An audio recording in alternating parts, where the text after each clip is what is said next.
আপনারা ভালো আছেন সবাই? শীতে কষ্ট হচ্ছে না? মাশাআল্লাহ। 3 দিন ব্যাপী তাফসিরুল কোরআনের প্রোগ্রামের সমাপনী রজনী আজকে। আমি খুব লম্বা সময় নিব না। এটা তো আমার বিভাগীয় প্রোগ্রাম, খুলনা বিভাগের প্রোগ্রাম পেয়ে গেছে যশোর।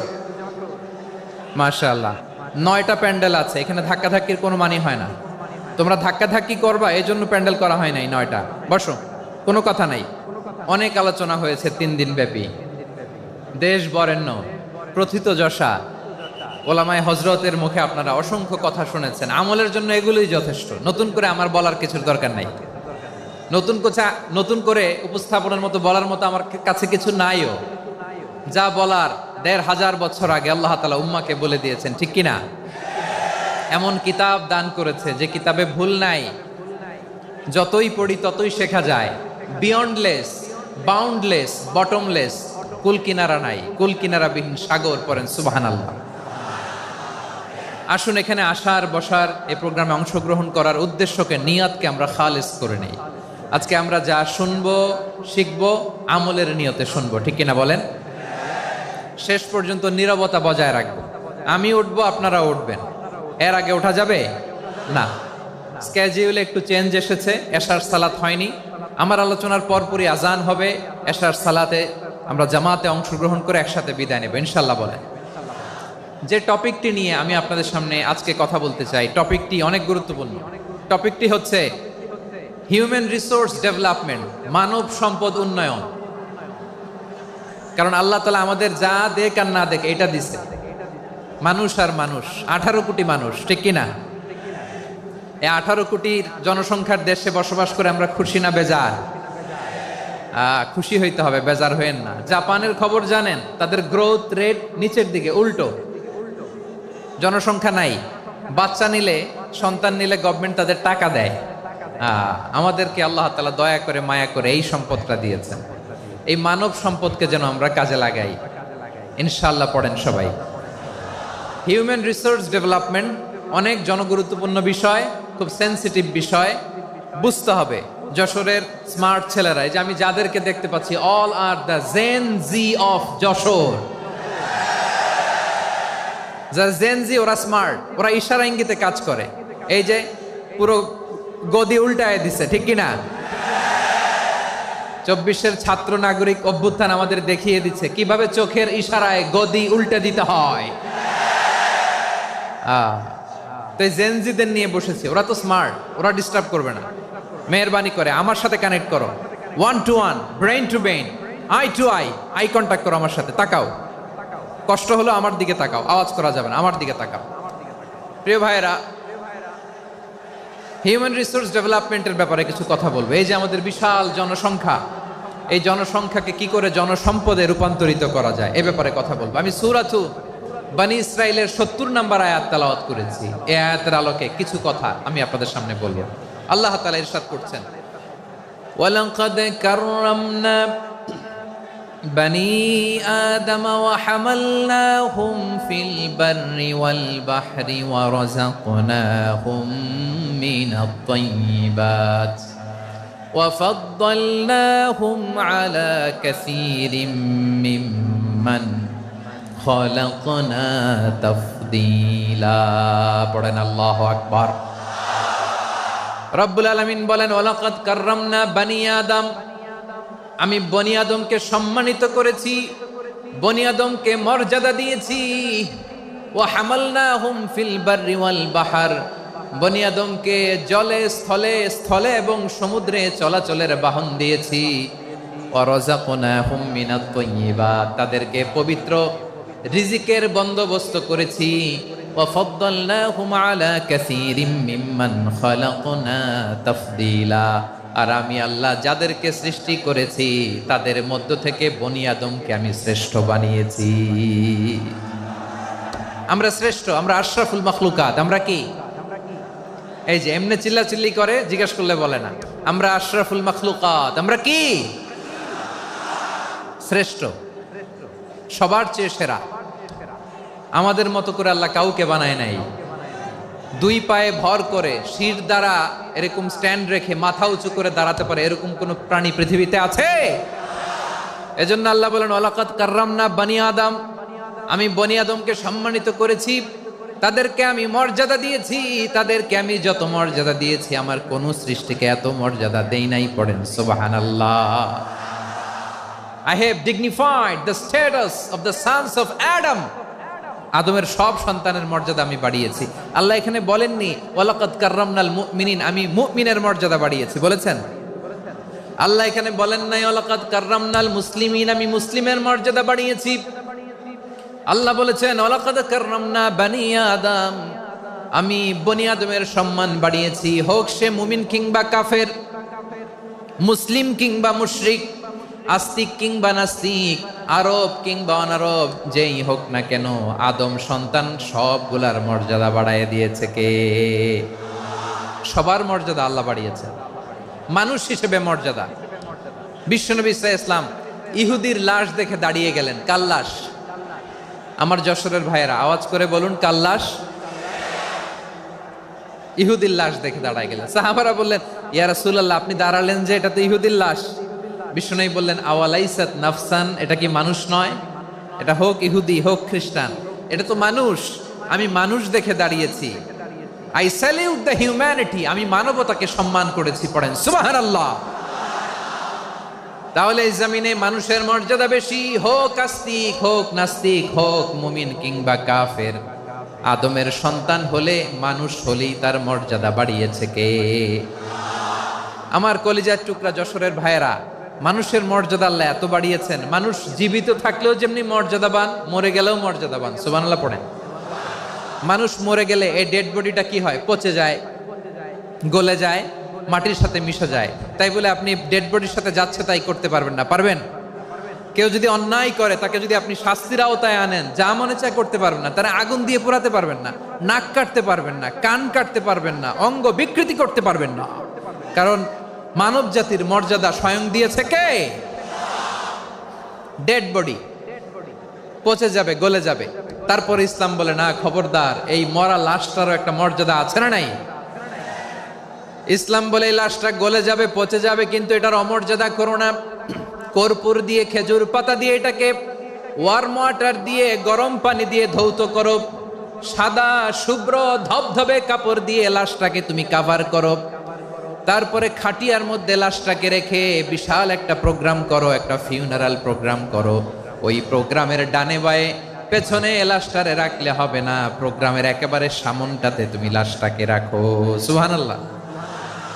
একটা ফিউনারাল প্রোগ্রাম করতে হবে, তাকে শেষ বিদায় জানাতে হবে, যেটাকে আমরা জানাজা বলি। কি বলি?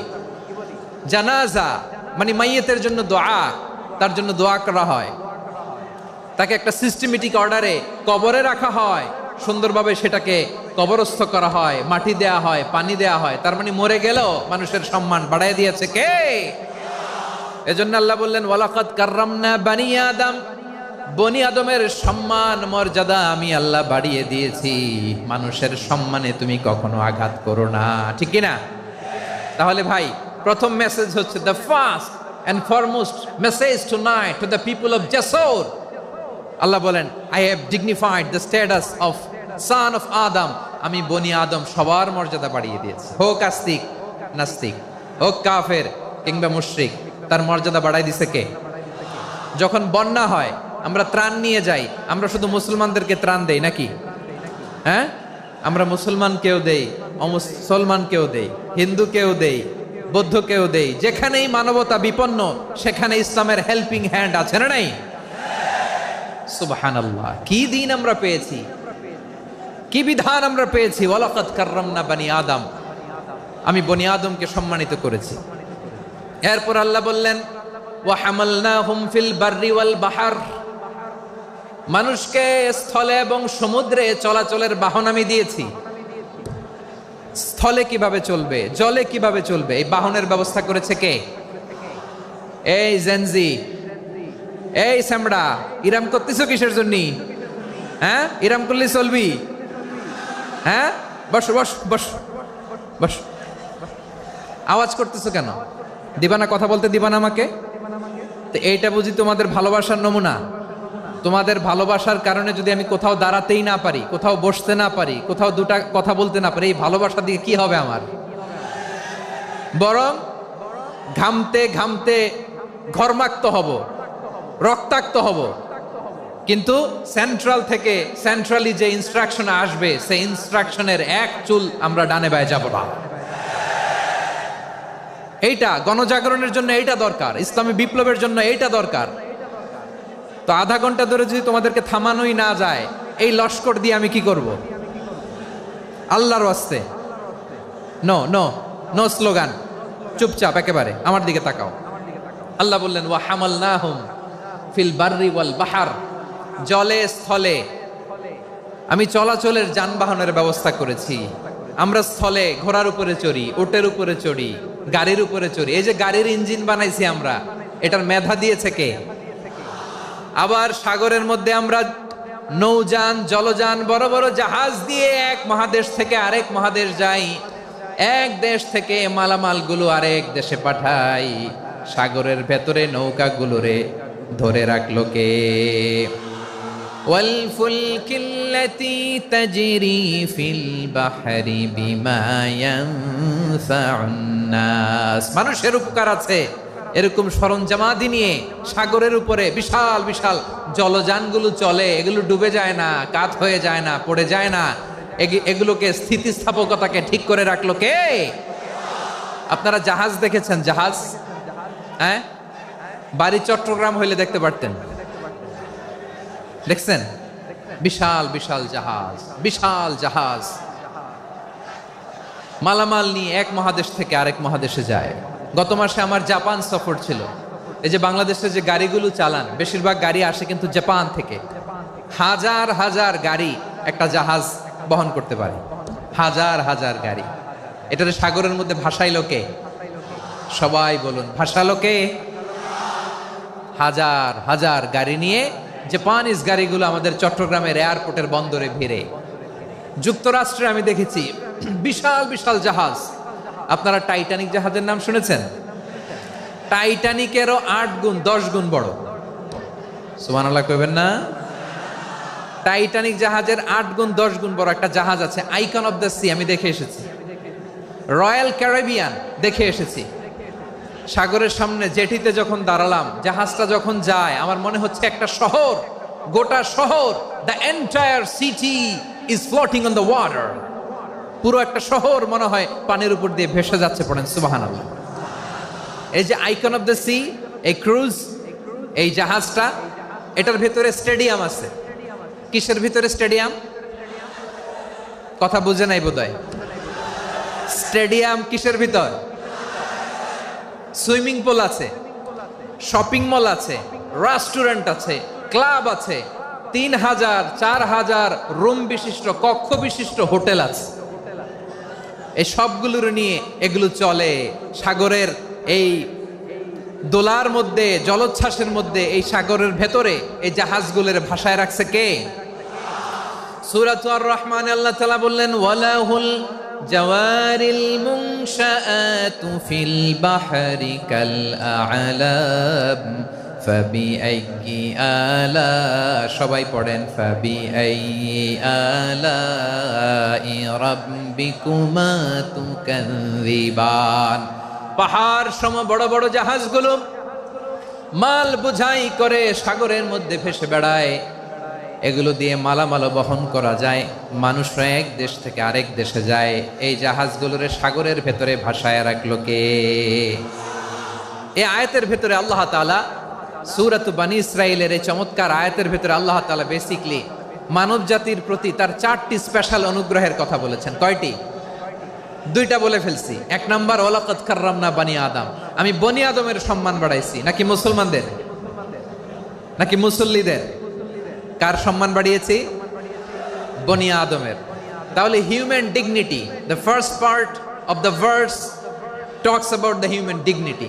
2 নাম্বার অংশ আল্লাহ তাআলা বললেন ওয়া হামালনাহুম ফিল বাররি ওয়াল বাহর, স্থলে এবং সমুদ্রে আমি তাদের জন্য চলাচলের বাহন দিয়েছি। সুবহানাল্লাহ। তার মানে smooth movement on land and sea, জলে এবং স্থলে যাতে আমরা স্মুথলি মুভ করতে পারি আল্লাহ তাআলা দিয়েছেন। 3 নাম্বার আল্লাহ তাআলা বললেন ওয়া রাযাকনাহুম মিনাত তাইয়্যিবাত, মানুষের জন্য আমি পবিত্র রিজিকের ব্যবস্থা করেছি। জলে এবং স্থলে যত প্রাণী আছে সবগুলা প্রাণীকে রিজিক দেয় কে? আমাদেরকে রিজিক দেয় কে?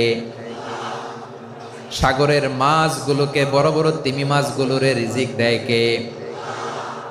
বাতাসের মধ্যে ভেসে বেড়ানো বড় বড় পাখিগুলো, স্ক্যান্ডিনেভিয়ান কান্ট্রি থেকে লক্ষ লক্ষ কোটি কোটি পাখিগুলো যে এক দেশ থেকে আরেক দেশে ট্রান্সফার হয়, এগুলোর রিজিক দেয় কে? রব্বুল আলামিন বলেন, ওয়ামা মিন দাব্বাতিন ফিল আরদি ইল্লা আলাল্লাহি রিজকুহা ওয়া ইয়ালামু মুস্তাকাররাহা ওয়া মুস্তাওদাআহা কুল্লুম ফি কিতাবিম মুবিন। আল্লাহু আকবার। রব্বুল আলামিন বলেন, ভূপৃষ্ঠে বিচরণশীল যত প্রাণী আছে সব প্রাণীগুলোকে আমি আল্লাহ আমার নিজের কুদরতে রিজিকের বন্দোবস্ত করি। এই প্রাণীগুলো কোথায় থাকে, কোথায় যায়, সব জায়গায় আমি রিজিক পৌঁছে দেই। রিজিক কেউ দিতে পারে না, রিজিকের মালিক কে? রিজিকের মালিক তিনি আল্লাহ। এজন্য আল্লাহ তাআলা বললেন, ওয়া রাযাকনাহুম মিনাত তাইয়্যিবাত। এরপরে আল্লাহ বললেন, ওয়া ফাদ্দালনাহুম আলা কাসীরিম মিম্মান খালাকনা তাফদীলা। আমি যত প্রাণী সৃষ্টি করেছি সকল প্রাণীর মধ্যে মানুষের মর্যাদা, শ্রেষ্ঠত্ব আমি দিয়েছি। সুবহানাল্লাহ পড়েন। তাহলে এক নম্বরে আল্লাহ বললেন আমি বনি আদমের মর্যাদা বাড়ালাম। এরপরে বললেন স্থলে এবং সমুদ্রে চলাচলের জন্য যানবাহন দিলাম। 3 নম্বরে আল্লাহ বললেন পবিত্র রিজিকের ব্যবস্থা করে দিলাম। এরপরে আল্লাহ বললেন যত প্রাণী আছে, সৃষ্টি আছে, সবগুলার উপরে আমি মানুষকে শ্রেষ্ঠত্ব দিলাম। সুবহানাল্লাহ। তাহলে সবচেয়ে বেশি শ্রেষ্ঠত্ব মানুষের। কার? মানুষের। শুধু তাই নয় প্রিয় ভাইরা, আকাশ এবং জমিনে যা কিছু আছে সবকিছু মানুষের জন্য, মানুষের কল্যাণে, মানুষের প্রয়োজনে, মানুষের বশীভূত করে সৃষ্টি করেছেন কে?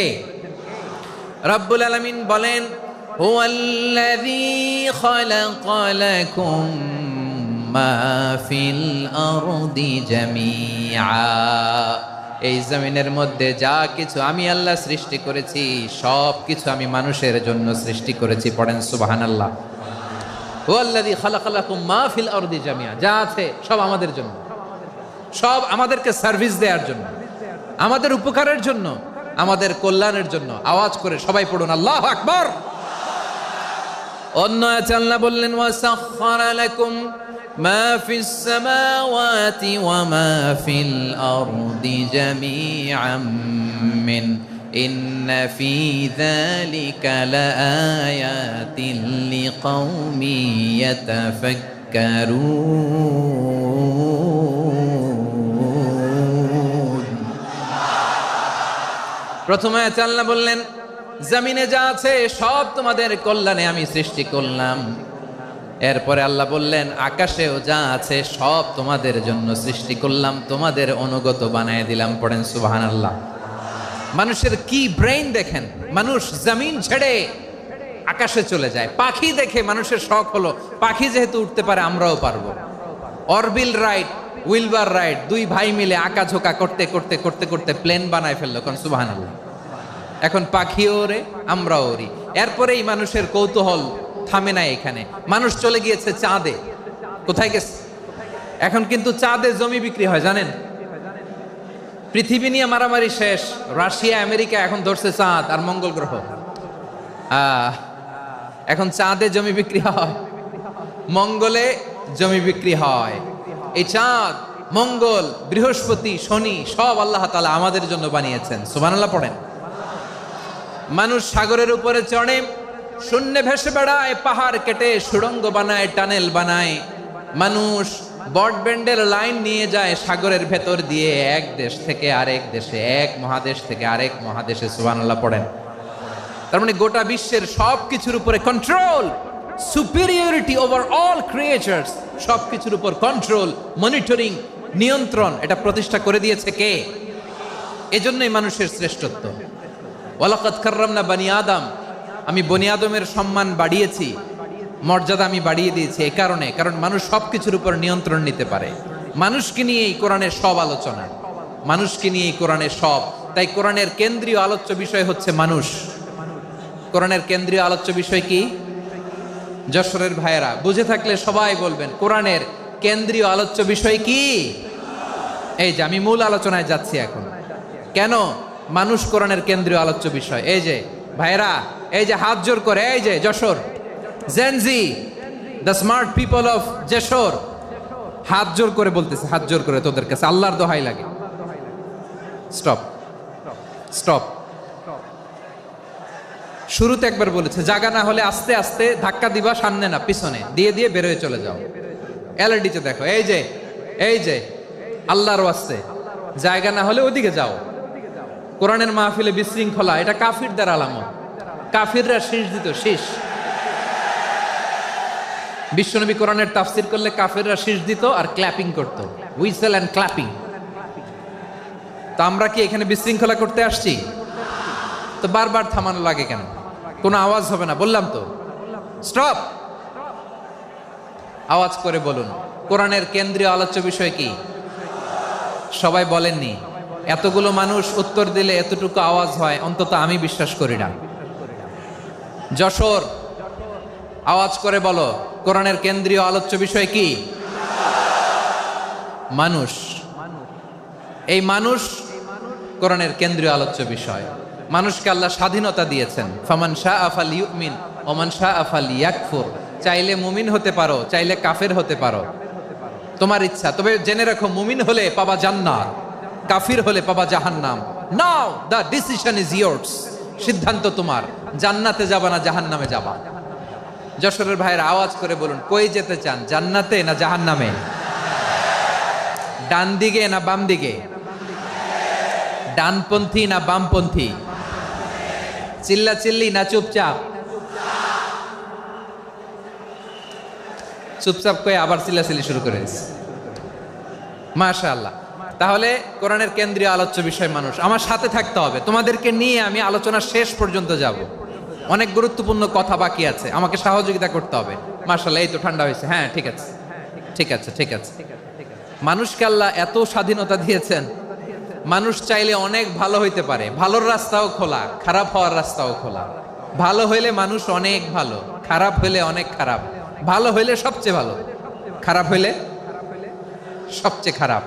এজন্য সিদ্ধান্ত আপনাকে নিতে হবে। আল্লাহ তাআলা বলছেন, লাকাদ খালাকনাল ইনসানা ফি আহসানি তাকওয়িম সুম্মা রাদাদনাহু আসফালা সাফিলিন।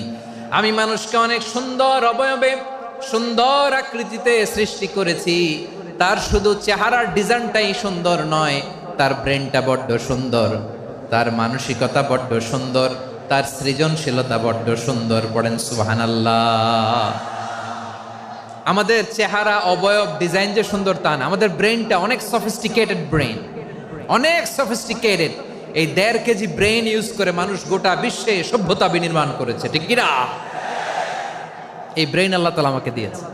এটারে কাজে লাগালে, আপনার 6 সেন্স কাজে লাগালে আপনি অনন্য মানুষ হয়ে উঠবেন, মহামানবে রূপান্তরিত হবেন। মানুষ হতে পারে, চাইলেই মহামানব হতে পারে। আবার যদি মানুষ চায় খারাপও হতে পারে। আল্লাহ বললেন শুধু ভালোই না, ভালো হতে চাইলে অনেক ভালো তুমি হতে পারো, আবার খারাপ হতে চাইলে অনেক খারাপ তুমি হতে পারো। সুম্মা রাদাদনাহু আসফালা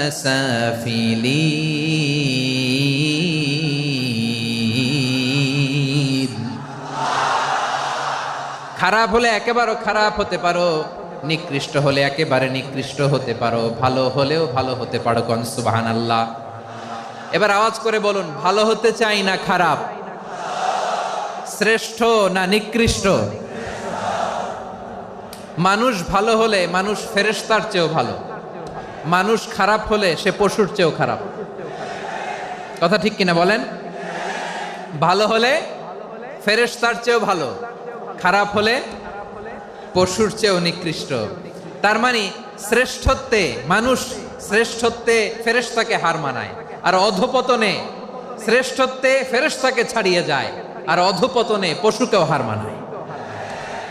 আই রিপিট, আমি আবারও বলছি, মানুষ শ্রেষ্ঠত্বে ফেরেশতাকে ছাড়িয়ে যায়, আর অধপতনে সে পশুকেও হার মানায়। আওয়াজ করে বলতে হবে ঠিক কি না? এটার প্রমাণ কি? মানুষ শ্রেষ্ঠ হইলে যে ফেরেশতার চেয়েও সেরা, তার প্রমাণ কি? আল্লাহ তাআলা বলছেন, ওয়া ইয কুলনা লিল মালাইকাতি ইসজুদু লি আদম ফাসাজাদু ইল্লা ইবলিস আবা ওয়াস্তাকবারা ওয়া কানা মিনাল কাফিরিন। আল্লাহ বলেন, স্মরণ করো সে সময়ের কথা যখন আমি ফেরেশতাদেরকে বললাম, ও ফেরেশতারা আদমকে সেজদা দাও। সব ফেরেশতারা সম্মান সূচক সেজদা আদমকে দিল, তারা আদমের জন্য সেজদায় লুটিয়ে পড়লো, একজন ছাড়া, তার নাম ইবলিস। আওয়াজ করে বলেন তার নাম কি? সে অহংকার প্রদর্শন করলো, সে কাফের হয়ে গেল, বাকি সব ফেরেশতারা সেজদা দিল। সুবহানাল্লাহ। আবার আদম আলাইহিস সালামকে আল্লাহ জিজ্ঞেস করলেন, সব বলে দিল উত্তর, কিন্তু ফেরেশতাদেরকে একই প্রশ্ন জিজ্ঞেস করলেন, তারা উত্তর করতে পারে নাই। তার মানে এর মধ্য দিয়ে প্রমাণিত হয়, মানুষ ভালো হলে ফেরেশতার চেয়েও ভালো, ফেরেশতার চেয়েও মানুষের মর্যাদা বাড়িয়ে দিয়েছে কে? সব নূরের ফেরেশতা যখন মাটির আদমকে সেজদা দেয়, এটা প্রমাণ করে ফেরেশতার চেয়েও মানুষের মর্যাদা বাড়িয়ে দিয়েছে কে? তুমি মাটির আদমকে প্রথম সৃষ্টি করিয়া ঘোষণা করিয়া দিলে শ্রেষ্ঠ বলিয়া, তাই তো নূরের ফেরেশতা করে আদমকে সেজদা। ঠিক কিনা বলেন?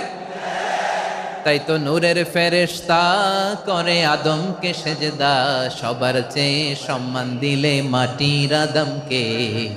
আল্লাহু আল্লাহু তুমি জাল্লে জালালুহু, শেষ করা তো যায় না গে তোমার গুণগান। পড়েন না? পড়েন। আল্লাহু আল্লাহু তুমি জাল্লে জালালুহু, শেষ করা তো যায় না গে তোমার গুণগান।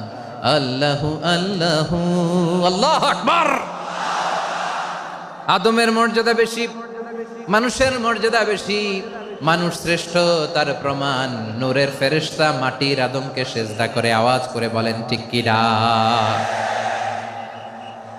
তাহলে মানুষ ভালো হলে ফেরেশতার চেয়ে ভালো। আবার মানুষ যদি খারাপ হয়, সে পশুর চেয়েও খারাপ। অধপতনে পশুত্বকে হার মানায়। তার প্রমাণ, তার প্রমাণ কি? তার প্রমাণ হচ্ছে, যশোরের ভাইরা দেখবেন পত্রিকায় নিউজ পেপারে মাঝে মাঝে এরকম দেখা যায়, এক মানুষ আরেক মানুষকে হত্যা করে 20 টুকরা করে বস্তার ভিতরে ভরেছে। আপনারা এই নিউজ পড়েন নাই না? দেখেন নাই? দেখছেন? মানুষ মানুষকে হত্যা করে কয় টুকরা? জোরে বলেন। এখানেই ক্ষান্ত হয় না, আবার কোথায় ভরছে? বস্তার ভেতরে। আচ্ছা, বুঝে থাকলে আওয়াজ করে বলেন, কোনদিন শুনছেন একটা হাতি আর একটা হাতিকে হত্যা করে 20 টুকরা করছে, এরপরে বস্তার ভিতরে ভরছে? হয়েছে? তাহলে দেখেন, মানুষ যদি খারাপ হয়, সে পশুকেও হার মানায়। চিল্লায় বলো ঠিক কিনা? এমনও দুশ্চরিত্র মানুষ আছে যার যার নজর থেকে 6 মাসের ছোট্ট মেয়ে থেকে শুরু করে 80 বছরের বৃদ্ধারাও নিরাপদ নয়। পশুকেও হার মানে। মানুষ মানুষের ঘর জ্বালিয়ে পুড়ে মেসাকার করে দেয়, জনপদের পর জনপদ জ্বালায় দেয়। এরকম আছে না নাই? বোমা মেরে শহরগুলো উড়িয়ে দেয়। এই যে ইসরায়েল গাজার মধ্যে যে অ্যাটাক করেছে, এরা মসজিদ মানে নাই, মসজিদে বম ফেলেছে। এরা খ্রিস্টানদের চার্চ গির্জা মানে নাই, গির্জায় বম ফেলেছে। পৃথিবীর ইতিহাসে never happened in the history of the world that someone bombed on a hospital, on a ICU center. এমন হাসপাতাল যেখানে আইসিইউর রোগীরা আছে, ওই হাসপাতালের উপরও ইসরায়েলি সৈনিকেরা বোমা মেরেছে। জোরে বলেন ঠিক কিনা? এরা মানুষ? আওয়াজ করে বলেন, এরা মানুষ না। প্রিয় ভাইয়েরা, চোখ কান নাক মুখ থাকলেই মানুষ না। যা সামনে দেখেন এগুলো সব মানুষ না, এগুলো জনসংখ্যা। এগুলো কি? সবাই বলুন, এগুলো কি? বাড়ছে জনসংখ্যা, কমছে মানুষ। বাড়ছে জনসংখ্যা, কমছে। এই দুনিয়া এখন তো আর সেই দুনিয়া নাই, মানুষ নামের মানুষ আছে দুনিয়া বোঝাই, সেই মানুষের ভিড়ে আমার আসল মানুষ নাই। ঠিক কিনা? আসল মানুষের বড্ড অভাব, আসল মানুষের বড্ড অভাব। আমার ভাইয়েরা, মানুষ খারাপ হলে পশুকেও হার মানায়। আচ্ছা, আওয়াজ করে বলেন, এই যশোরের ছেলেরা এদিক তাকাও, আওয়াজ করে বলো, যে ইসরায়েলি সোলজাররা উপর থেকে বোমা মারলো, তারাও মানুষ? তারাও কি? ওরাও রক্তে মাংসে মানুষ, ওদেরও পরিবার আছে। বোমা মেরে যেই মেয়েটাকে তারা অনাথ বানায়, ইয়াতিম বানায়, ও কিন্তু বাসায় ওর মেয়েটাকে রেখে আসছে। ঠিক কিনা বলেন? বম্বিং করে যে বাবাকে মেরে, স্বামীকে মেরে স্ত্রীকে বিধবা বানায়, তারও ঘরে স্ত্রী আছে। উপর থেকে বোম মেরে মানুষ মেরে দিচ্ছে, তারাও মানুষ। 1945 সালের 6ই আগস্ট আমেরিকান সোলজাররা হিরোশিমায় বোম মেরেছে। আমি নিজে দেখে এসেছি জাপানের হিরোশিমাতে। সকাল 8:15 মানুষ কেউ অফিসে যাচ্ছিল, কেউ খেতে খামারে কাজ করতে যাচ্ছিল। লিটল বয় নামে একটা বোম মেরেছে তারা। এই বোমের আঘাতে, পারমাণবিক এই বোমার রেডিয়েশনে আঘাতে, বোম ব্লাস্ট হওয়ার পরে মুহূর্তের মধ্যে 1,40,000 নাই। উপর থেকে যারা মারতেছে এরাও মানুষ, যাদেরকে মারলো তারাও। তার মানে মানুষে মানুষে পার্থক্য আছে না? নেই? মানুষে মানুষে পার্থক্য আছে। নাক কান চোখ মুখ থাকলেই মানুষ নয়। বাড়ছে জনসংখ্যা, কমছে মানুষ। চিল্লায় বলো ঠিক কিনা? তাহলে আমরা বুঝলাম, মানুষ ভালো হলে অনেক ভালো, খারাপ হলে অনেক খারাপ। ও আমার কলিজার টুকরা যশোরের ভাইয়েরা, আসুন না 3 দিন ব্যাপী এই তাফসিরুল কোরআনের ঐতিহাসিক প্রোগ্রাম থেকে আমরা সিদ্ধান্ত নেই, আমরা ভালো মানুষ হব নাকি খারাপ মানুষ হব। কলিজা থেকে, প্রাণ থেকে আওয়াজ করে সবাই বলুন, ভালো মানুষ নাকি খারাপ মানুষ? ভালো মানুষ হইতে হবে। ভালো মানুষ যারা জগৎটাকে এনলাইটেন করবে, যারা এনলাইটেন করবে, যারা সত্যের বীর সেনানী হয়ে দাঁড়াবে, যারা সত্যের পক্ষে কথা বলবে, যারা জালিমের মসনদকে ভেঙে খান খান করে দেবে। এরকম হওয়ার দরকার আছে না নাই? এরকম ভালো মানুষ আমরা হতে চাই কি চাই না? মানুষকে যত্ন নিলে মানুষ যে কত ভালো হয় আপনি কল্পনাও করতে পারবেন না। এই যে আপনাদের যশোরে যে ভালো ছেলেগুলো আছে, যে ভালো তরুণগুলো আছে, যে যুবকগুলো আছে, যে ভালো আলেমরা আছে, ভালো নেতারা আছে, সবাই যদি তাদের মতো হতো, পুরো যশোরটা একটা জান্নাতের টুকরা হয়ে যেত। আওয়াজ করে বলেন ঠিক কিনা? মানুষকে নার্চারিং করলে, মানুষকে পলিশ করলে, মানুষকে গ্রুমিং করলে, মানুষকে সঠিক তারবিয়া দিলে মানুষ অনন্য হয়ে ওঠে। প্রতিটি মানুষ অনন্য। আমি অনন্য, আপনি অনন্য, আমরা সবাই অনন্য। সুবহানাল্লাহ বলেন। মানুষকে আল্লাহ তাআলা দিয়েছেন অসীম ক্ষমতা, অসীম ক্ষমতা। সুবহানাল্লাহ। একটা মানুষ পারে না এমন কিছু নাই, একটা মানুষ পারে না এমন কিছু নাই। বিশ্বাস করতে হবে, মানুষ যা কল্পনা করতে পারে ওইটা মানুষ করে দেখাতে পারে। যশোরের ভাইয়ের, আই রিপিট, আমি আবারও বলছি, এই চিল্লাচিল্লি করলে আমার এই গুরুত্বপূর্ণ কথা তোমরা মিস করবা। আমরা যখন আমার পিতার পৃষ্ঠদেশে ছিলাম, পিতার পৃষ্ঠদেশ থেকে শুক্রাণু যখন মায়ের গর্ভদেশে যেয়ে পড়ে, কতটা শুক্রাণু ভ্রমণ শুরু করে জানো? 20 কোটি শুক্রাণু। একবার সিমেন আউট হলে সেখানে 20 কোটি শুক্রাণু থাকে, ভ্রমণ শুরু করে। ওই 20 কোটি শুক্রাণুর মধ্য থেকে তুমি আমি আজকে এক বিকশিত শুক্রাণু মানব রূপে পৃথিবীতে এসেছি। সুবহানাল্লাহ। ওই 20 কোটি শুক্রাণুর প্রতিযোগিতায় সবাইরে পেছনে ফেলে সেদিন আমি সফল হয়েছিলাম, সেদিন আমি বিজয়ী হয়েছিলাম। সেদিন আমি এত ছোট ছিলাম, মাইক্রোস্কোপ দিয়েও আমার অস্তিত্ব টের পাওয়া যায় না। আমি এত তুচ্ছ ছিলাম, নগণ্য ছিলাম। আমার কান ছিল না, আমার চোখ ছিল না, আমার হাত ছিল না, আমার জন্য রিকমেন্ডেশন করার মতো মামু ছিল না, খালা ছিল না, কেউ ছিল না। তারপরেও ওই প্রতিযোগিতায়, ওই কম্পিটিশনে যখন আমারে কেউ হারাতে পারে নাই, আল্লাহর জমিনেও আমারে কেউ হারাতে পারে না। হারার জন্য তোমার জন্মই হয় নাই, তুমি আসছই জিতার জন্য। সুবহানাল্লাহ।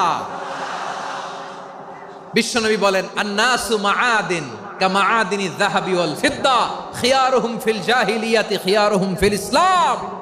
Peoples are like mines of gold and silver. সোনার খনি, রূপার খনি, এর চেয়েও বড় খনি হচ্ছে এই মানব সম্পদের খনি। আওয়াজ করে বলেন আল্লাহু আকবার। আল্লাহ তাআলা এই সম্পদ আমাদেরকে দিছে। বিশ্বনবী বলেন মানুষ হচ্ছে খনির মতো। খিয়ারুহুম ফিল জাহিলিয়াতি খিয়ারুহুম ফিল ইসলাম। জাহিলি যুগে যারা সেরা, ইসলামেও তারা সেরা। ইদা ফাকুহু, যদি তারা বুঝবান হয় তাহলে তাদেরকে সেরা বানায় দিবে কে? তাহলে মানুষের চেয়ে সেরা কেউ হতে পারে? মানুষের চেয়ে অনন্য কেউ হতে পারে? মানুষকে কেউ হারাতে পারে? আওয়াজ করে বলো, তোমাকে কেউ হারাতে পারবে? এই সাহস জাগছে আজকের আলোচনা থেকে। আমি তুমি অনন্য, আমাকে তোমাকে হারায়া দেওয়া এত সহজ না, ঠিক কিনা? একটা কথা জীবনের সাথে সেট করে নিতে হবে, আমি জিতি নয় শিখি, আমি কখনো হারি না।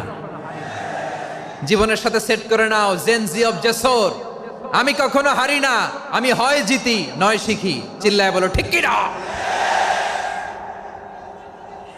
আমি কখনো হারি না, আমার হারানো এত সোজা না।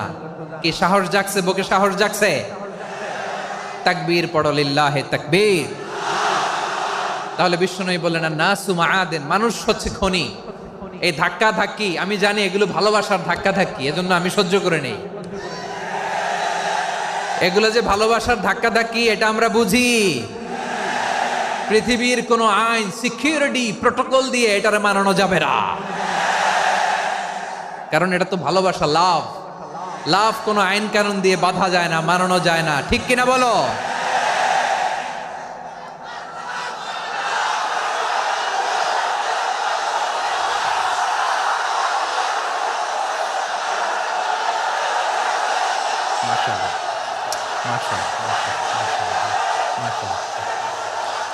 ঠিক আছে, বসুন বসুন বসুন।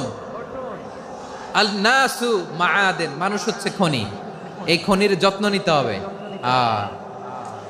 আমার মা বাবা যারা এসেছেন, আপনার ছেলে মেয়ের যত্ন নেন। আপনার ছেলের মধ্যে যে কি পটেনশিয়াল আপনি জানেন না। আপনার এই ছোট্ট অবুজ ছেলেটাই আগামী দিনের শায়েখ আহমদুল্লাহ হবে। আপনার হেফজখানায় পড়া ওই ছোট্ট ছেলেটাই আগামী দিনের আল্লামা মামুনুল হক হবে।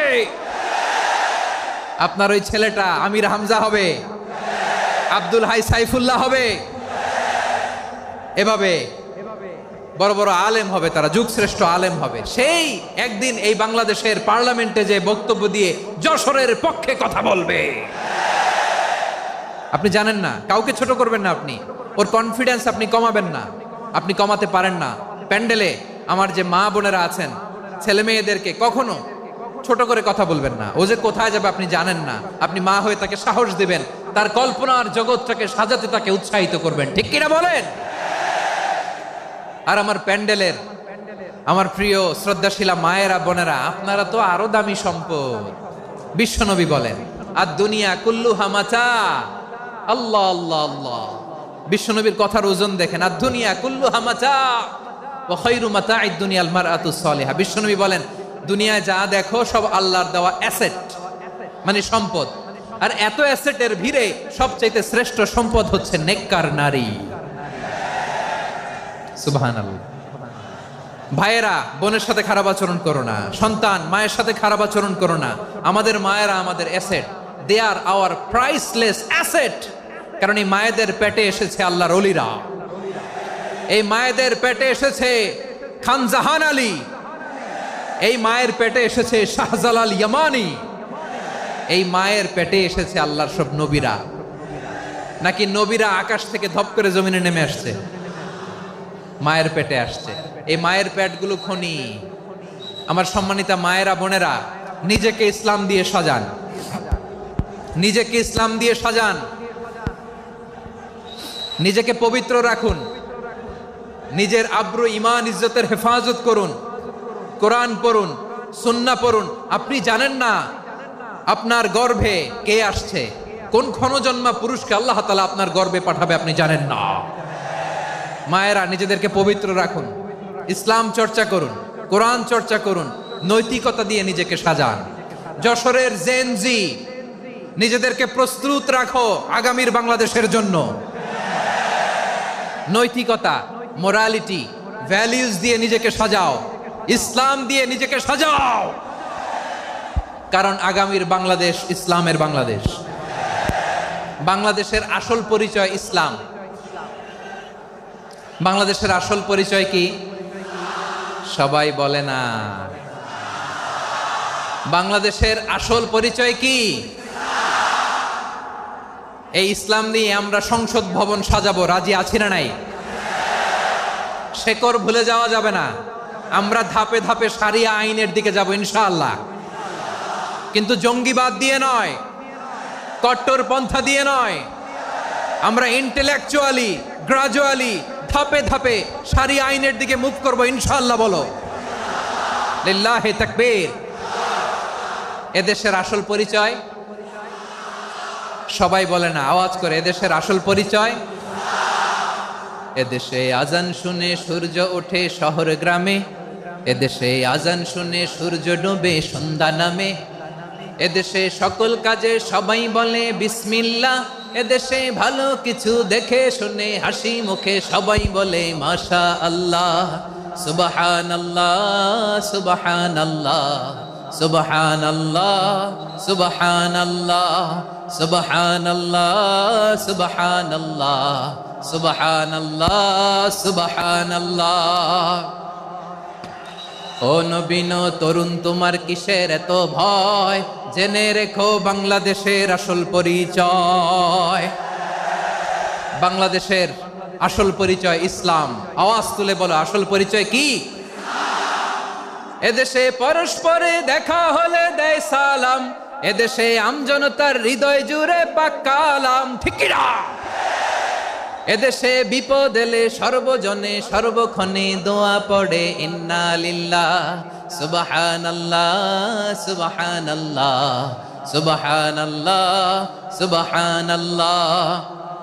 এদেশে আজান শুনে সূর্য ওঠে শহর গ্রামে, এদেশে আজান শুনে সূর্য ডুবে সন্ধ্যা নামে, এদেশে সকল কাজে সবাই বলে বিসমিল্লাহ, এদেশে ভালো কিছু দেখে শুনে হাসি মুখে সবাই বলে মাশা আল্লাহ সুবহানাল্লাহ। আওয়াজ করে সুবহানাল্লাহ সুবহানাল্লাহ সুবহানাল্লাহ সুবহানাল্লাহ। সবাই একসাথে সুবহানাল্লাহ সুবহানাল্লাহ সুবহানাল্লাহ সুবহানাল্লাহ। এদেশের আসল পরিচয় কি?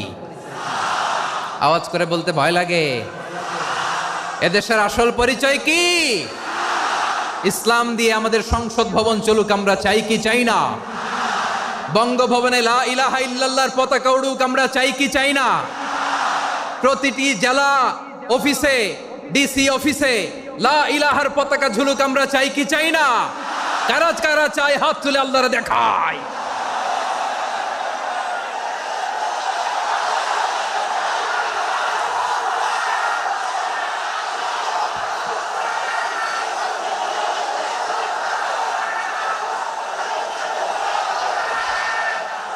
মাশাআল্লাহ মাশাআল্লাহ মাশাআল্লাহ মাশাআল্লাহ।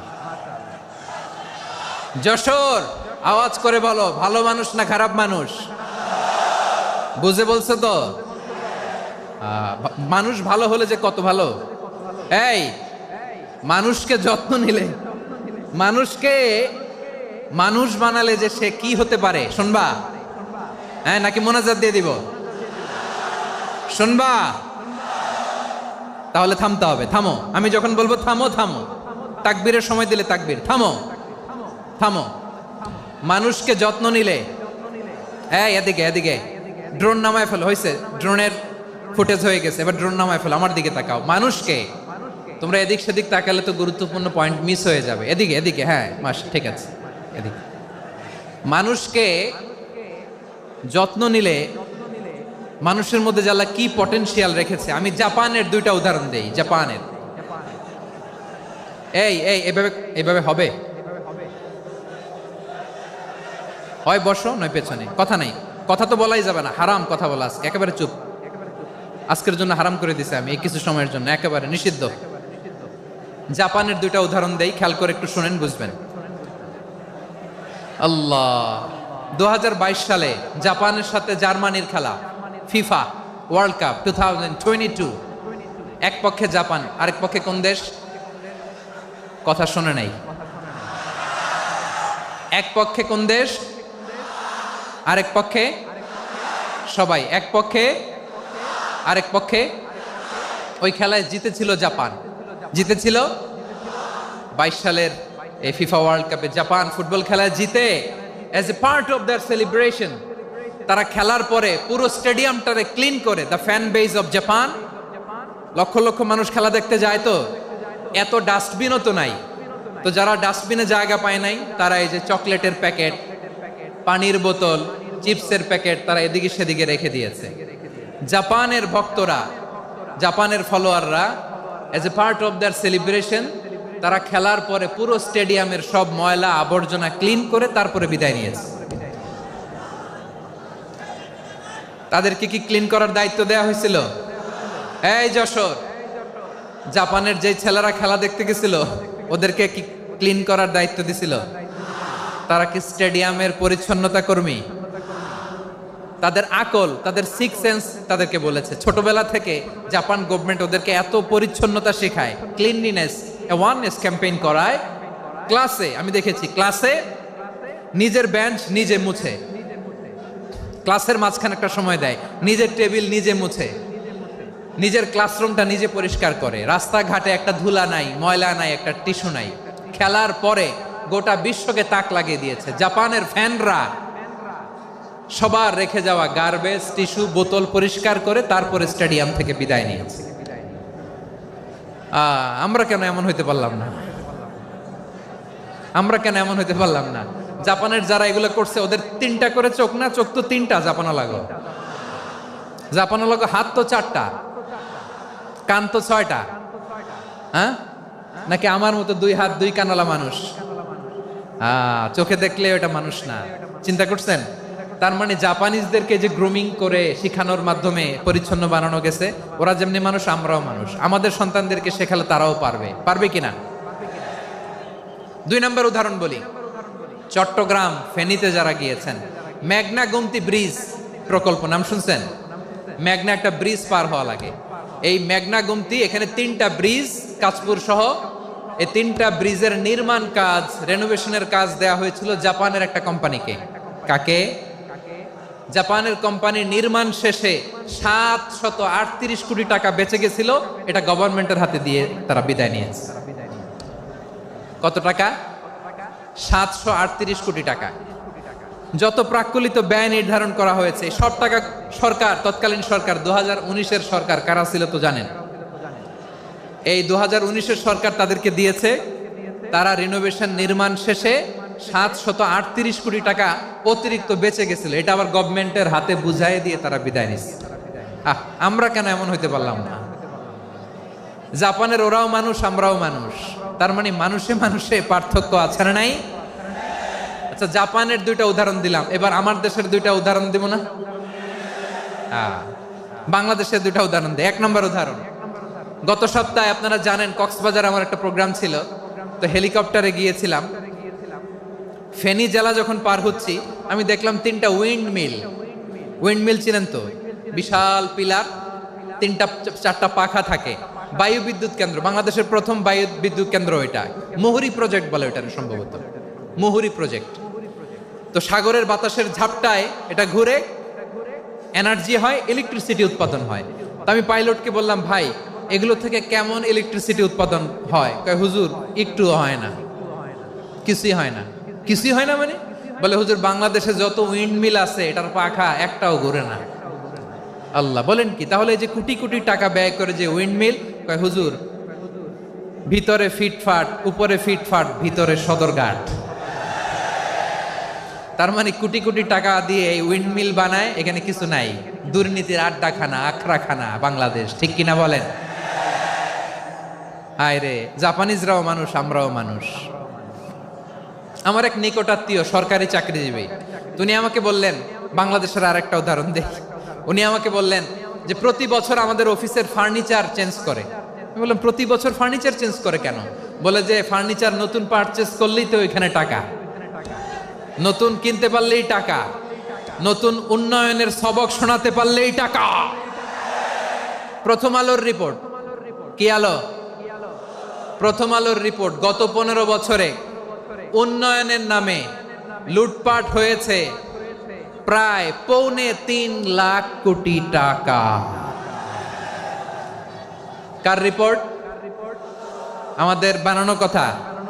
প্রথম আলোর রিপোর্ট। গত 15 বছরে কারা ছিল জানেন তো? হ্যাঁ, শুধু ওনাদেরকেই দোষ দিয়ে লাভ নাই। স্বাধীনতার পর থেকে শুধু শাসকের হাত বদল হয়েছে, আমরা কিছু পাই নাই, ঠিক কিনা বলেন? শুধু ওনাদের দোষ দিয়ে কি লাভ? একদল খাইছে, আরেক দল খাওয়ার জন্য রেডি হয়ে আছে। আমরা এরকম চাই না। আমরা চাই স্বাধীন সার্বভৌম বাংলাদেশ। আমরা চাই দুর্নীতিমুক্ত বাংলাদেশ। আমি নিউজটা যে কতবার পড়লাম, এটা কি সম্ভব?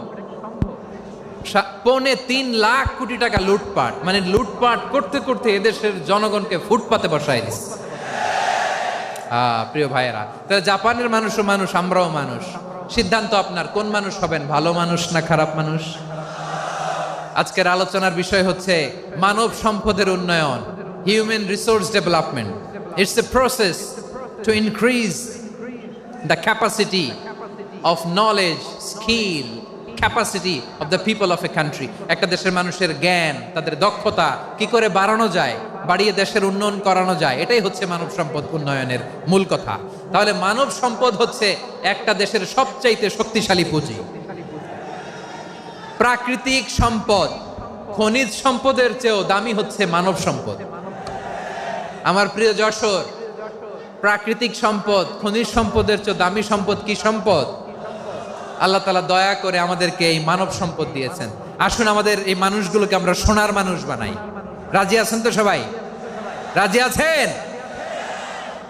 মানুষ পারে না এমন কোনো কিছু নাই, চাইলে সব পারে। এজন্য মানুষকে তারবিয়া দিতে হবে, যথাযথভাবে তাদেরকে গড়তে হবে। আসুন আমরা সিরাতের আয়নায় বিশ্বনবীর জীবনী থেকে দেখি তিনি কিভাবে হিউম্যান রিসোর্সকে ম্যানেজ করতেন। যদি আপনাদের সময় হয়, দু একটা উদাহরণ দিয়ে আজকে আমি আমার আলোচনার বিদায় নিব। হবে সময় হবে কয়েক মিনিট? হ্যাঁ, শান্ত থাকবেন তো? শান্ত থাকবা? হ্যাঁ, ঠিক আছে। এই ধাক্কার মধ্যে ঢুকছে, এবার মজা বুঝতেছো তো?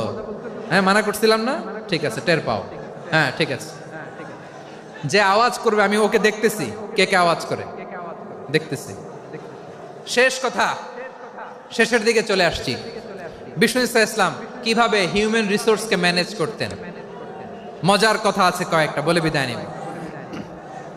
বিশ্বনবী কিভাবে এই মানব সম্পদকে ম্যানেজ করতেন। বিশ্বনবী, he was a very good talent hunter, চৌকস ট্যালেন্ট হান্টার ছিল। কার মধ্যে কি ট্যালেন্ট আছে দেখলেই বুঝে ফেলতেন। সুবহানাল্লাহ পড়বেন না? কি নবী আমরা পেয়েছি! He was a very good talent hunter. আমার নবী, তিনি চৌকস ট্যালেন্ট হান্টার ছিলেন। কার মধ্যে কি প্রতিভা বের করতেন, ওই প্রতিভাকে ইসলামের কল্যাণে কাজে লাগাতেন।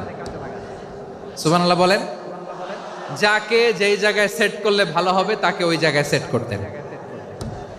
কয়েকজন সাহাবীর জীবনী শোনাই। আবু মাহজুরা রাদিয়াল্লাহু তাআলা আনহু, মক্কার মুয়াজ্জিন, আগে ছিল মুশরিক, পরে হইছে মুমিন। উনি কিভাবে মুমিন হইলেন এই ঘটনাটা একটু আপনাদের শোনাতে চাই। তা আপনাদের তো সময় নাই হাতে। হ্যাঁ, সময় আছে? এই জেনজি শেষ করে দিল আজকের প্রোগ্রামটা। 1 ঘন্টা ধাক্কা ধাক্কি করে কেমনে দাঁড়ায় আছে আমি বুঝলাম না।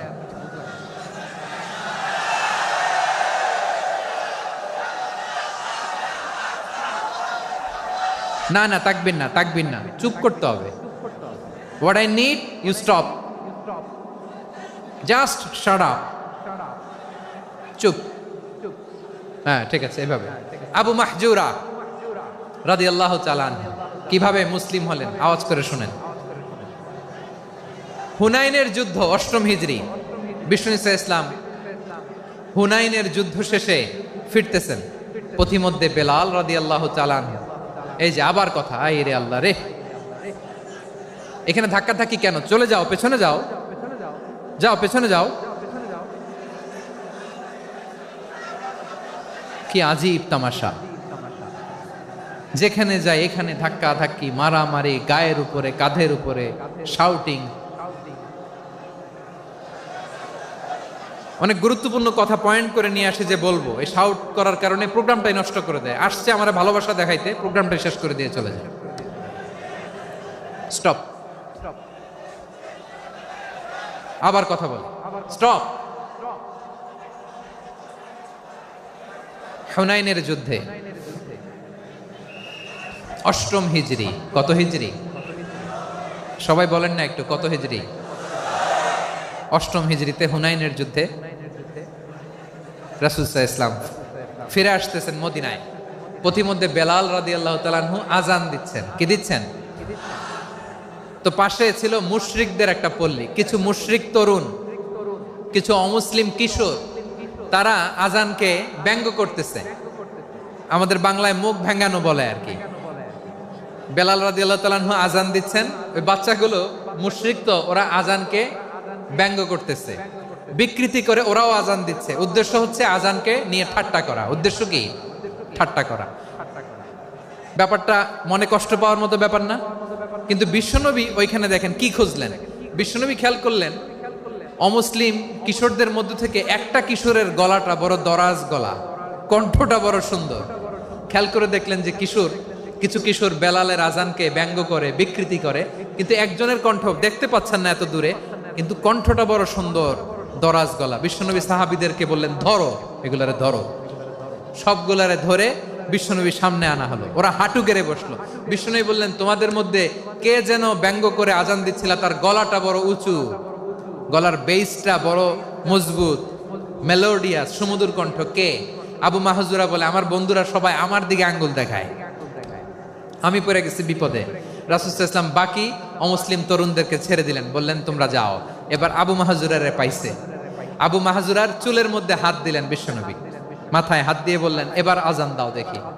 আবু মাহজুরা বলে, আমি তো আজান দিতে জানি না, কারণ আমি তো বেলালেরটা শুইনা দিছি, আমার তো মুখস্থ নাই, আমি তো আজান দিতে জানি না।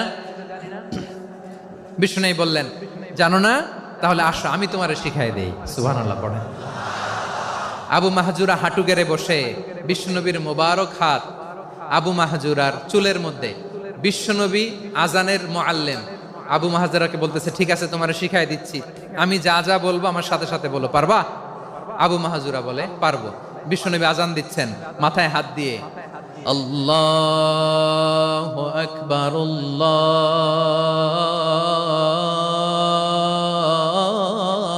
আল্লাহু আকবার। আবু মাহজুরা এই বাক্যটা পড়লেন। বিশ্বনবী দ্বিতীয় বাক্য পড়তে আরম্ভ করলেন,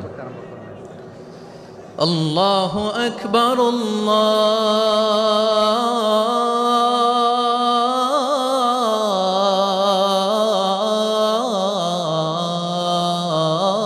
আল্লাহু আকবার। আবু মাহজুরা এই বাক্যটা বললেন। বিশ্বনবী আবু মাহজুরার মাথার মধ্যে হাত দিয়ে তৃতীয় বাক্য পড়লেন, আশহাদু আল্লা ইলাহা ইল্লাল্লাহ।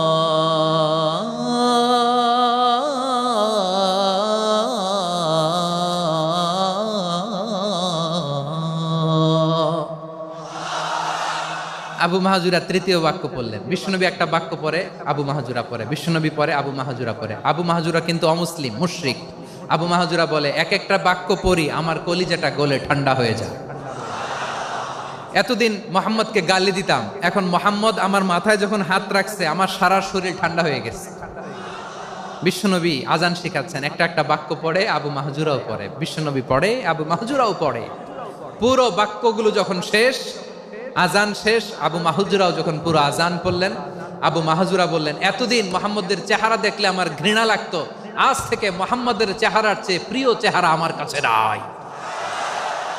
আবু মাহজুরা বললেন, ও মুহাম্মদ, আজানের বাক্য তো আপনি আমারে শেখালেন, এখানেই শেষ করবেন না, আপনি আমারে পড়ায় দেন, লা ইলাহা ইল্লাল্লাহু মুহাম্মাদুর রাসূলুল্লাহ সাল্লাল্লাহু আলাইহি ওয়াসাল্লাম। বিশ্বনবীর সাথে দাঁড়িয়ে উনি শাহাদা পড়ে মুসলমান হয়ে গেলেন। এবার আবু মাহজুরা বলে, ইয়া রাসূলুল্লাহ, ইয়া হাবিবাল্লাহ, আমি মুমিন হয়েছি, মুসলমান হয়েছি,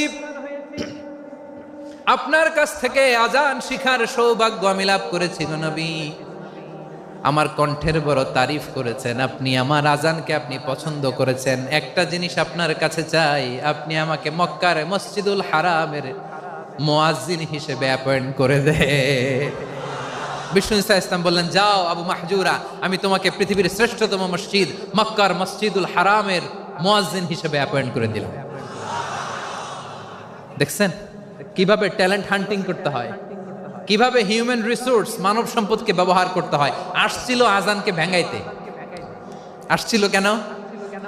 আজানকে ব্যঙ্গ করার জন্য, বিকৃত করার জন্য। আজানকে বিকৃত করতে যে ইসলামের সবচেয়ে শ্রেষ্ঠ মসজিদের মুয়াজ্জিন হয়ে গেল। পড়েন সুবহানাল্লাহ। হযরত আবু মাহজুরা রাদিয়াল্লাহু তাআলা আনহু ওনার এই সুললিত কণ্ঠ ব্যবহার করে মসজিদুল হারামে এত সুন্দর করে আল্লাহু আকবার বলে আজান দিতেন, মানুষগুলোর, মুসল্লিগুলোর, মক্কাবাসীর হৃদয়কে তিনি বিগলিত করে দিতেন। মানুষের হৃদয়কে ঠান্ডা হয়ে যেত। শুধু এখানেই শেষ না আমার যশোরের ভাইয়েরা, বিশ্বনবী যখন সাইয়েদনা আবু মাহজুরা রাদিয়াল্লাহু তাআলা আনহুকে আজান শিখাচ্ছিলেন, বলেন তো বিশ্বনবীর হাতটা কোথায় ছিল? আবু মাহজুরার মাথার সামনে, এই চুলের উপরে ছিল। আবু মাহজুরা ওই স্মৃতিটাকে ধারণ করবার জন্য, ওই স্মৃতিকে বহন করার জন্য বিশ্বনবীর মোবারক হাত আবু মাহজুরার কপালের চুলের যেই জায়গায় লেগেছে, মৃত্যুর আগের দিন পর্যন্ত আবু মাহজুরা মাথার ওই চুলে কোনোদিন ছুরি আর কামার লাগায় নাই, সেখানে কেচি লাগায় নাই, চুলের মধ্যে খুর লাগায় নাই। আবু মাহজুরা ডান দিকের চুল কাটতো, বাম দিকের চুল কাটতো, পেছনের চুল কাটতো, সামনের চুল কাটতো না। আবু মাহজুরা রাদিয়াল্লাহু তাআলা আনহুর সামনের চুলগুলো বড় হতে হতে যখন এত বড় হয়ে যায়, তিনি চুলগুলো পেঁচিয়ে মাথার মধ্যে রাখতেন। তারপরে তিনি পাগড়ি পরতেন। সবাই জিজ্ঞেস করতো, আবু মাহজুরা, এটা আবার কেমন স্টাইল? দেখতে তোমারে কি বিদঘুটে লাগে? কেমন অড লাগে? কেমন খারাপ দেখা যায়? মক্কায় এমন কোন মানুষ তো দেখি নাই, ডানে চুল কাটে, বায়ে চুল কাটে, পেছনে চুল কাটে, সামনে কাটে না। ওরে আবু মাহজুরা, কেমন দেখা যায় তোমারে? তুমি সামনের চুল কাটো না কেন? আবু মাহজুরা বলে, আমি হাঁটু গেড়ে পেয়ারা নবীর সামনে বসেছিলাম, আমার এই মাথার চুলের মধ্যে মুবারক হাত লাগিয়ে বিশ্বনবী নিজে আমাকে আজানের প্রতিটা বাক্য শিক্ষা দিয়েছেন। বিশ্বনবীর মোবারক হাত, পবিত্র হাত আমার মাথার চুলের যেই জায়গায় লেগেছে, আমি চাই ওই চুলগুলা নিয়ে আমি আমার কবরের ভিতরে যাব। সাইয়েদনা আবু মাহজুরা রাদিয়াল্লাহু তাআলা আনহু ইন্তেকালের আগের পর্যন্ত মাথার সামনের চুলগুলা কাটে নাই। মাথার সামনের চুল তিনি কাটেন নাই। সুবহানাল্লাহ বিহামদি। কেমন ভালোবাসতেন বিশ্বনবী সাহাবীদেরকে, সাহাবারা কেমন ভালোবাসতেন বিশ্বনবীকে। সামনের চুলগুলো বড় হতে হতে এত বড় ছিল, পেঁচিয়ে রেখে পাগড়ি পরতেন, কাটতেন না। নবীর হাত লেগেছিল। সুবহানাল্লাহ পড়েন। তাহলে what is the lesson? Moral of the story কি? মোরাল অফ দ্য স্টোরি হচ্ছে, আসছিল আজানকে ব্যঙ্গ করার জন্য, বিকৃত করার জন্য, হয়ে গেল মসজিদুল হারামের মুয়াজ্জিন। দেখেন বিশ্বনবী একটা খারাপ সিচুয়েশনের মধ্যে থেকে কি ভালো জিনিস বের করে আনলেন। আমি যে শুরুতে বলেছি কিভাবে তিনি হিউম্যান রিসোর্সকে ডেভেলপ করেছেন, ম্যানেজ করেছেন। তিনি যে চৌকস ট্যালেন্ট হান্টার ছিল, দেখেন সবার মধ্যে থেকে এর বাছাই করে মুয়াজ্জিন বানাই দিয়েছেন। সুবহানাল্লাহ পড়েন। তার মানে এই না সবাইরে ধরে ধরে উনি মুয়াজ্জিন বানাইছেন। যার যেই ট্যালেন্ট আছে তাকে ওই কাজে অ্যাসাইন করেছেন। যার যেই প্রতিভা আছে তার প্রতিভাকে ইসলামের কাজে লাগিয়েছেন। সুবহানাল্লাহ পড়েন। যায়েদ বিন সাবিত রাদিয়াল্লাহু তাআলা আনহু নাম শুনেছেন? যশোর কথা বেরোয় না। যদি জায়গায় সালমান খানের নাম শুনছেন, সবাই হাত তুলবে, জি হুজুর শুনছি, মানে সব দেখা শেষ। সালমান খান, আমির খান, অমুক খান, সব খান মুখস্থ, কিন্তু যায়েদ বিন সাবিতের নাম মুখস্থ নাই মুসলমানদের। যেই সাহাবী মাথার সামনের চুল কাটে নাই, মসজিদুল হারামের মুয়াজ্জিন বানাইছেন বিশ্বনবী, ওই সাহাবীর নাম কি? খায়া ফেলাইছে, স্লোগানের সাথে খায়া ফেলাইছে, আবু মাহজুরা। কি নাম? আবু মাহজুরা আল জুমাহি রাদিয়াল্লাহু তাআলা আনহু। এই নামটা আজকে নিয়ে যাইতে হবে যশোর। আবু মাহজুরা রাদিয়াল্লাহু তাআলা আনহু। 2 নম্বরে বলছিলাম যায়েদ বিন সাবিত রাদিয়াল্লাহু তাআলা আনহু। বিশ্বনবী দেখলেন মদিনার এই আনসারী সাহাবী হাইলি ট্যালেন্টেড, ইন্টেলেকচুয়াল, মেরিটোরিয়াস, জ্ঞানের প্রতি তার আকর্ষণ, মারাত্মক আকর্ষণ। বিশ্বনবী তাকে দায়িত্ব দিলেন, কোরআন যা নাজিল হয় তুমি লিখো, কাতিবুল ওয়াহি বানায় দিলেন। সুবহানাল্লাহ। যায়েদ বিন সাবিতরে আবার আজান শিখান নাই, কারণ তার মধ্যে বিশ্বনবী প্রতিভা দেখেছেন, একাডেমিক প্রতিভা। বিশ্বনবীর একাডেমিক প্রজেক্টগুলো তিনি হ্যান্ডেল করতেন। যায়েদ বিন সাবিত ছিল বিশ্বনবীর ব্যক্তিগত সচিব। কি ছিল? ব্যক্তিগত সচিব। বোঝেন নাই? বিশ্বনবীর ব্যক্তিগত সচিব এবং দোভাষী। ইহুদিরা কিছু লিখে দিলে এটার অর্থ বিশ্বনবীরে বুঝায় দিতেন, আবার ইহুদিদের কাছে কিছু লিখতে হলে তিনি লিখে দিতেন। বিশ্বনবী একদিন বললেন, ইন্নী ওয়াল্লাহি মা আমানু ইয়াহুদা আলা কিতাব। ইহুদিরা যে চিঠি পাঠায় অর্থ তো বুঝি না, আরেক ইহুদি আইনে অর্থ করা লাগে। আবার ইহুদিদের কাছে কিছু লিখে পাঠাইতে চাইলে আমরা তো লিখতে পারি না, ইহুদিরে দিয়ে লেখা লাগে। ওরা যে পয়রা শোনায় লিখে দেয়, আমি ওদের বিশ্বাস করি না। আমার নিজের একজন লোক দরকার। বিশ্বনবী এই যায়েদ বিন সাবিতকে চুজ করলেন ল্যাঙ্গুয়েজের জন্য।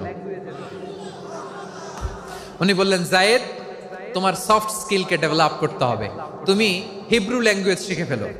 যায়েদ বিন সাবিত বলল, বিশ্বনবীর মোটিভেশন আর ইন্সপিরেশন পেয়ে আমি 15 দিনে ইহুদিদের এই হিব্রু ল্যাঙ্গুয়েজ শিখে ফেললাম।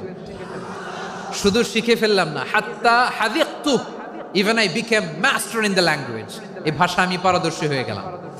এরপরে ইহুদিরা চিঠি লিখে পাঠালে আর কোনো ইহুদি ডাকা লাগতো না, আমি নবীর এটার অর্থ শুনে পরে বুঝায় দিতাম। আবার ইহুদিদের কাছে চিঠি লেখা লাগলে আমি যায়েদ বিন সাবিত চিঠি লিখে দিতাম। সুবহানাল্লাহ। দেখেন, এত সাহাবীর মধ্য থেকে বিশ্বনবীর একাডেমিক প্রজেক্ট, ব্যক্তিগত সচিব, দোভাষী হিসেবে তিনি যায়েদ বিন সাবিতের মতো তরুণকে নির্বাচিত করেছেন। কেমন ট্যালেন্ট হান্টার ছিল আমার নবী। সুবহানাল্লাহ পড়বেন না? বিশ্বনবীর ইন্তেকালের পরে সাইয়েদনা আবু বকর রাদিয়াল্লাহু তাআলা আনহু যখন খলিফা হয়ে আসলেন, কোরআনকে সংকলনের দায়িত্ব দেয়া লাগবে, কোন সাহাবীকে দিবেন? সব সাহাবারা মিলে পরামর্শ করলেন। সাইয়েদনা আবু বকর, ওমর সবাই মিলে এই বিশাল কোরআন সংকলনের গুরু দায়িত্ব বিশ্বনবীর ব্যক্তিগত সচিব, বিশ্বনবীর দোভাষী, বিশ্বনবীর সিলেক্ট করাই লোক যায়েদ ইবনে সাবিত রাদিয়াল্লাহু তাআলা আনহুকে দিয়েছে। কোরআনের কপি তো আজকে এখানে রাখে নাই। এই যে আজকের যে কোরআন পড়েন, এটা আগে এরকম ছিল না। কোরআন নাজিল হলে সাহাবারা চামড়ার, ওটের চামড়ায় লিখে ফেলতো, ওটের চ্যাপ্টা হাড্ডির মধ্যে লিখে ফেলতো, গাছের গুড়ির মধ্যে লিখে ফেলতো। বিভিন্ন জনের কাছে ছড়ানো ছিটানো ছিল। আবু বকর রাদিয়াল্লাহু তাআলা আনহু একসাথে করলেন, পরবর্তীতে উসমান রাদিয়াল্লাহু তাআলা আনহু একসাথে করলেন। 114 সূরার এখন এই মুসহাফ, এই কম্পাইলেশন, এই কপি আমরা পেয়েছি, যার হিউজ কন্ট্রিবিউশন ছিল। এই পুরো কোরআন কম্পাইলেশনের প্রজেক্ট ম্যানেজার ছিল যায়েদ বিন সাবিত রাদিয়াল্লাহু তাআলা। কোরআন কম্পাইলেশনের প্রজেক্ট ম্যানেজার। দেখেন, উনারে মাথায় হাত দিয়ে আজান শিখায় নাই। সুবহানাল্লাহ কইবেন না? তাহলে প্রথম সাহাবী আবু মাহজুরাকে মুয়াজ্জিন বানাইলেন, যায়েদ বিন সাবিতকে ব্যক্তিগত সচিব আর দোভাষী বানালেন, মুসআব ইবনে উমাইর রাদিয়াল্লাহু তাআলা আনহুকে ইসলামের প্রথম অ্যাম্বাসেডর বানালেন। তাহলে তৃতীয় নাম্বার একজন সাহাবীর নাম বলছি, মুসআব ইবনে উমাইর। মুসআব কি নাম? নামটা কেমন লাগে? এই কয়েকজনের ভাল লাগে, বাকিদের ভাল লাগে না? ভাল লাগে? এই এই আর কয়েকটা মিনিট দেওয়া যাবে না আমাকে আল্লাহর রাস্তে? হ্যাঁ, ঠিক আছে। আমি তোমাদেরকে ভালোবাসা দেখাবো, দোয়া করব, যদি চুপ থাকো, একেবারে চুপ, কষ্ট সহ্য করো। বাকিরা যা সওয়াব পাবে তোমরা ডবল পাবা, যেহেতু কষ্ট বেশি, কিন্তু চুপ। 3 নম্বর সাহাবীর নাম মুসআব।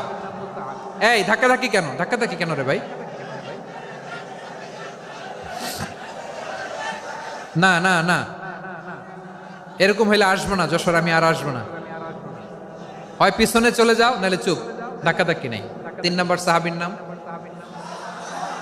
মুসআব। কি নাম? He was the first ambassador in Islam. ইসলামের প্রথম ডিপ্লোমাট, প্রথম কূটনৈতিক, ইসলামের প্রথম কূটনৈতিক, ইসলামের প্রথম ডিপ্লোমাট, প্রথম অ্যাম্বাসেডর মুসআব ইবনে উমাইর। মক্কার তরুণ যুবক, উনি পারফিউম লাগাইলে মানুষ দেখলেই বুঝতো এটা মুসআব লাগাইছে। এমন ড্যাশিং ফেসের ছিল, এমন স্মার্ট ড্যাশিং ফেস, এমন পার্সোনালিটির মানুষ ছিল মুসআব রাদিয়াল্লাহু তাআলা আনহু। কারণ যিনি ইসলামের স্পোকম্যান হবেন, মুখপাত্র হবেন, তার স্মার্ট হওয়ার দরকার আছে না নাই? আকাবার প্রথম শপথ যখন হলো, তাদের সাথে বিষ্ণু ঈসা ইসলাম মদিনাতে একজন মুখপাত্র পাঠালেন, ডিপ্লোম্যাটকে পাঠালেন, অ্যাম্বাসেডর অফ ইসলাম। তিনি হচ্ছেন মুসআব ইবনে উমাইর। পড়েন সুবহানাল্লাহ। বিশ্বনবী দেখলেন সে অনেক স্মার্ট, তার ডেডিকেশন আছে, সিনসিয়ারিটি আছে, এবং মদিনায় যে আউস খাজরাজ গোত্রের নেতাদের সাথে ডিল করতে হবে, ইহুদিদের সাথে ডিল করতে হবে, ওখানে একজন পাক্কা জানু খেলোয়াড়ের দরকার আছে না নাই? মুসআব ইবনে উমাইর রাদিয়াল্লাহু তাআলা আনহু, ওনাকে বিষ্ণু ঈসা ইসলাম চুজ করলেন। এবং বিষ্ণু ঈসা ইসলামের এই চুজিংটা, এই সিলেকশনটা এত সুন্দর ছিল, তিনি মদিনাতে যে বিশ্বনবী আসার আগেই মদিনার জমিনকে তিনি উর্বর করে ফেলছেন। প্রতিটা ঘরে ঘরে কালিমার দাওয়াত তিনি পৌঁছায় দিচ্ছেন। জুমার বিধান নাজিল হয়েছে, কিন্তু মক্কায় পরিবেশ নাই জুমা পালনের। বিষ্ণু ঈসা ইসলাম একজনকে দিয়ে খবর পাঠালেন, যাও মদিনায় মুসাবকে যে বলো, মুসাব তো আমার শিক্ষক, আমার স্পোকম্যান, মদিনাতে যেন তারা জুমা কায়েম করে। বিশ্বনবীর আগেই মুসআব মদিনার মুসলিমদেরকে নিয়ে মদিনায় প্রথম জুমা কায়েম করে ফেলছে। কোন সুবহানাল্লাহ। ডিপ্লোম্যাটদের কেমন হইতে হয়, অ্যাম্বাসেডারের কেমন হইতে হয়, মুসআব রাদিয়াল্লাহু তাআলা আনহুর কাছ থেকে শিখে নাও। মুসআব নামটা কেমন লাগে? যশোর যাদের সন্তান হবে, ছেলে সন্তান, আমার রাস্তায় পাইলে সবাই জিজ্ঞেস করে, হুজুর একটা নাম দেন, আমার ছেলে হবে। যশোরবাসীর জন্য আমি একটা নাম দিয়ে দিলাম, নাম রাখতে হবে মুসআব। কি নাম?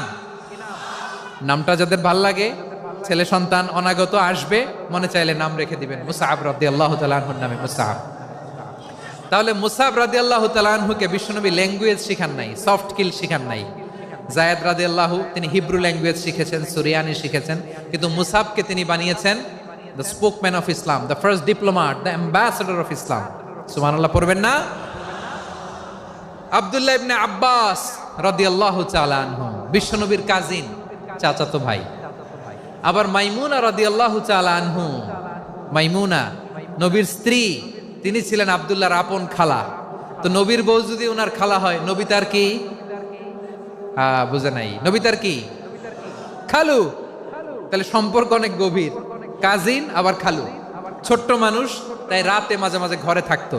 বিশ্বনবী দেখলেন আব্দুল্লাহ যেহেতু আমার ঘরে ঢুকতে পারে, আব্দুল্লাহরে এই উম্মতের বড় শিক্ষাবিদ বানাইতে হবে। কথা বোঝে নাই? আব্দুল্লাহকে কি বানাইতে হবে?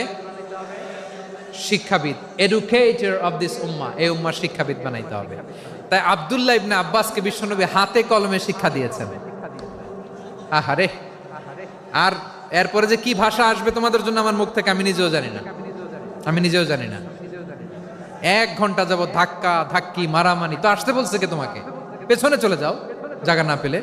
পুরো প্রোগ্রামটাই নষ্ট করে দিল।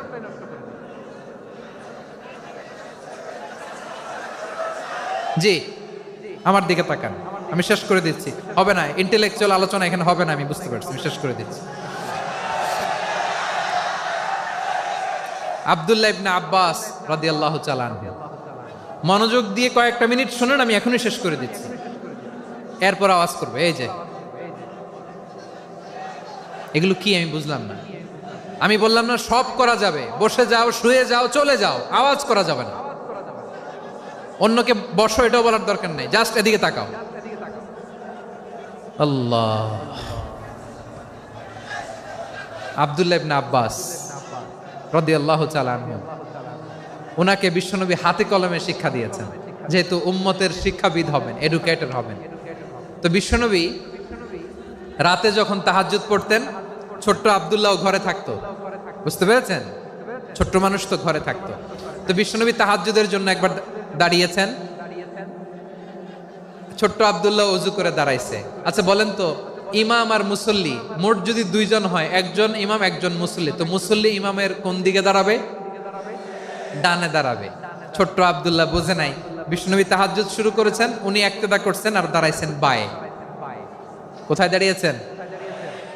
আব্দুল্লাহ বলেন, যখন আমি বায়ে দাঁড়ালাম, আখাযা রাসূলুল্লাহ সাল্লাল্লাহু আলাইহি ওয়াসাল্লাম উযুনি আল ইউমনা ইয়াফতিলুহা, বিশ্বনবী নামাজরত অবস্থায় আমার কান ধরে টেনে আমার ডান দিকে এনে দাঁড় করায় দিলেন। পড়েন সুবহানাল্লাহ। দেখেন হাতে কলমে শিক্ষা। আর জীবনে ভুল হবে? কথা কয় না, আর ভুল হবে? আর ভুল হবে না। এভাবে বিশ্বনবীর অনেক সঙ্গ পেয়েছেন, সফর করেছেন, একই বাহনে বসেছেন, এক বাহনে বসে লম্বা নাসিহত করেছেন, বলেছেন ইয়া গোলাম ইহফাজিল্লাহ ইয়াহফাজকা ইহফাজিল্লাহ তাজিদহু তুজাহাক ইযা সাআলতা ফাসআলিল্লাহ ওয়া ইযা ইসতাআনতা ফাসতাইন বিল্লাহ। আল্লাহর বিধান মানো, আল্লাহর বিধান রক্ষা করো, আল্লাহ তোমায় রক্ষা করবে। আব্দুল্লাহ, চাইতে হলে আল্লাহর কাছে চাও, সাহায্য চাইতে হলে আল্লাহর কাছে সাহায্য চাও। মনে রাখো, গোটা বিশ্বের সবাই যদি তোমার সাহায্য করতে চায় ততটুকুই করতে পারবে যতটুকু আল্লাহ তোমার নসিবে রেখেছে। গোটা বিশ্ব যদি তোমার বিরুদ্ধে ষড়যন্ত্রে দাঁড়িয়ে যায়, ক্ষতি ততটুকু করতে পারবে যতটুকু তোমার জন্য বরাদ্দ আছে। এর বাইরে কিছু করতে পারবে না। আওয়াজ করে বলেন ঠিক কিনা? এভাবে হাতে কলমে শিখিয়েছেন, বিশ্বনবীর সঙ্গ পেয়েছেন। উনাকে বিষ্ণু ইসলাম শিক্ষাবিদ, এডুকেটর অফ দিস উম্মাহ হিসেবে সিলেক্ট করেছেন, হাতে কলমে শিখিয়েছেন। বিশ্বনবী একবার প্রকৃতির ডাকে সাড়া দিয়ে এসেছেন। এখন কি করতে হবে? নামাজের জন্য অজু করতে হবে। বিশ্বনবী এসেই দেখেন অজুর বদনায় পানি ভরা, খুশি হয়ে গেলেন, বললেন কে রেখেছে পানি? একজন বলল আব্দুল্লাহ রেখেছে। বিশ্বনবী অত্যন্ত খুশি হলেন, খুশি হয়ে একটা দোয়া করলেন, বললেন আল্লাহুম্মা ফাক্কিহু ফিদ্দীন ওয়া আল্লিমহু তা'ওয়ীল। আল্লাহ, তুমি আব্দুল্লাহকে দ্বীনের বুঝ দিও আর কোরআনের তাফসির শিক্ষা দিও। বিশ্বনবীর এই দোয়া এমন লাগছে, উনি রাইসুল মুফাসসিরিন, এই পৃথিবীতে যত মুফাসসির ছিল, যত মুফাসসির আসবে, সকল মুফাসসিরের সম্রাট হিসেবে স্বীকৃত হয়েছেন।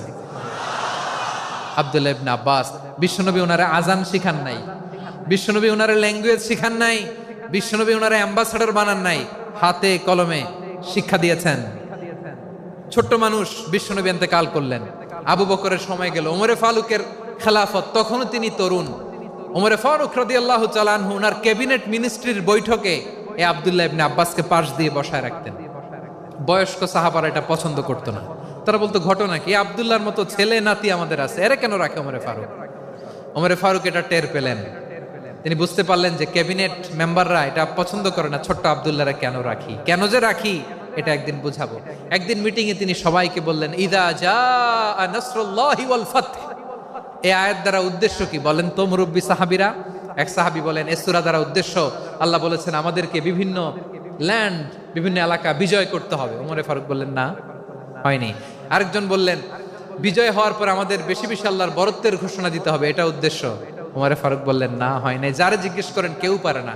সব শেষে বিশ্বনবী ছোট্ট আব্দুল্লাহরে বলেন আব্দুল্লাহ ইদা জাআ নাসরুল্লাহি ওয়াল ফাতহ এর দ্বারা উদ্দেশ্য কি বলো তো? ছোট্ট আব্দুল্লাহ বলেন হুয়া আজালু রাসূলিল্লাহ। এই আয়াত দ্বারা বিশ্বনবীর বিদায়কে উদ্দেশ্য নেওয়া হয়েছে। ওমরে ফারুক বললেন হাযা হুয়া, এটাই তো সঠিক উত্তর, এটাই সঠিক তাফসীর এই আয়াতের। কারণ ইদা জাআ নাসরুল্লাহি ওয়াল ফাতহ, যখন আল্লাহর সাহায্য আর বিজয় আসবে, ওয়া রাআইতান নাসা ইয়াদখুলুনা ফি দীনিল্লাহি আফওয়াজা, আপনি দেখবেন দলে দলে ঢলে ঢলে বানের পানির মতো মানুষ ইসলামের দিকে ঢুকতেছে, ইসলামের বিজয় হয়েছে।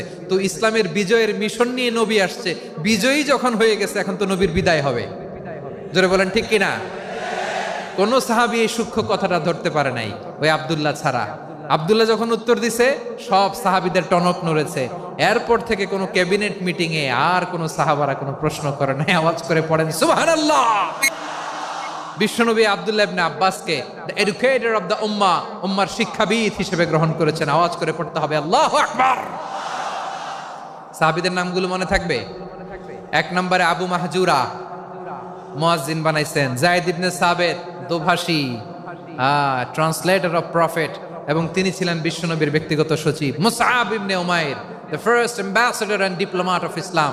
আব্দুল্লাহ ইবনে আব্বাস, এই উম্মার সবচেয়ে বড় এডুকেটর, শিক্ষাবিদ। আরেকজন ছিল আব্দুল্লাহ ইবনে মাসউদ রাদিয়াল্লাহু তাআলা।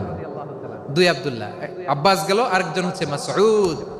মক্কার তরুণ, ছাগল পালতো মুশরিকের। বিশ্বনবী আর আবু বকর রাদিয়াল্লাহু তাআলা আনহু একবার গেলেন, যে দেখে এই তরুণ দাঁড়ায় আছে। বিশ্বনবী বলেন আমি খুব ক্ষুধার্ত, তোমার কাছে কি দুধ আছে ছাগলের? আব্দুল্লাহ ইবনে মাসউদ বলে আছে। ওয়ালাকিন আনা মুতামান, কিন্তু যে দুধ আছে এটা আমানতের, আমি দিতে পারবো না। বিশ্বনবী এইটা শুনেই তার টার্গেট করে ফেলছে। আনা মুতামান, দুধ আছে কিন্তু এটা আমার মালিকের, আমি তো দরদ দেখায়, আমার মালিকের দুধ আপনি পথিক, আপনারে দিতে পারি না। বিশ্বনবী টার্গেট করে ফেলছেন, এরে আমার কাজে লাগাইতে হবে। বিশ্বনবী বললেন, আচ্ছা ঠিক আছে, দুধ দিও না, কিন্তু এমন ছাগি আছে কিনা যেই ছাগির সাথে কোনো ছাগলের মিলন হয় নাই, তার ওলানে দুধও আসে নাই, বাচ্চাও নাই, এরকম ছাগির থেকে যদি আমি দুধ খাই তাহলে তো সমস্যা নাই। বলতেছে এরকম ছাগির থেকে দুধ খাইলে সমস্যা নাই, কারণ এরকম ছাগির ওলান থেকে দুধ আসবেও না। বলতেছে ঠিক আছে, এরকম একটা ছাগি নিয়ে আসা হলো।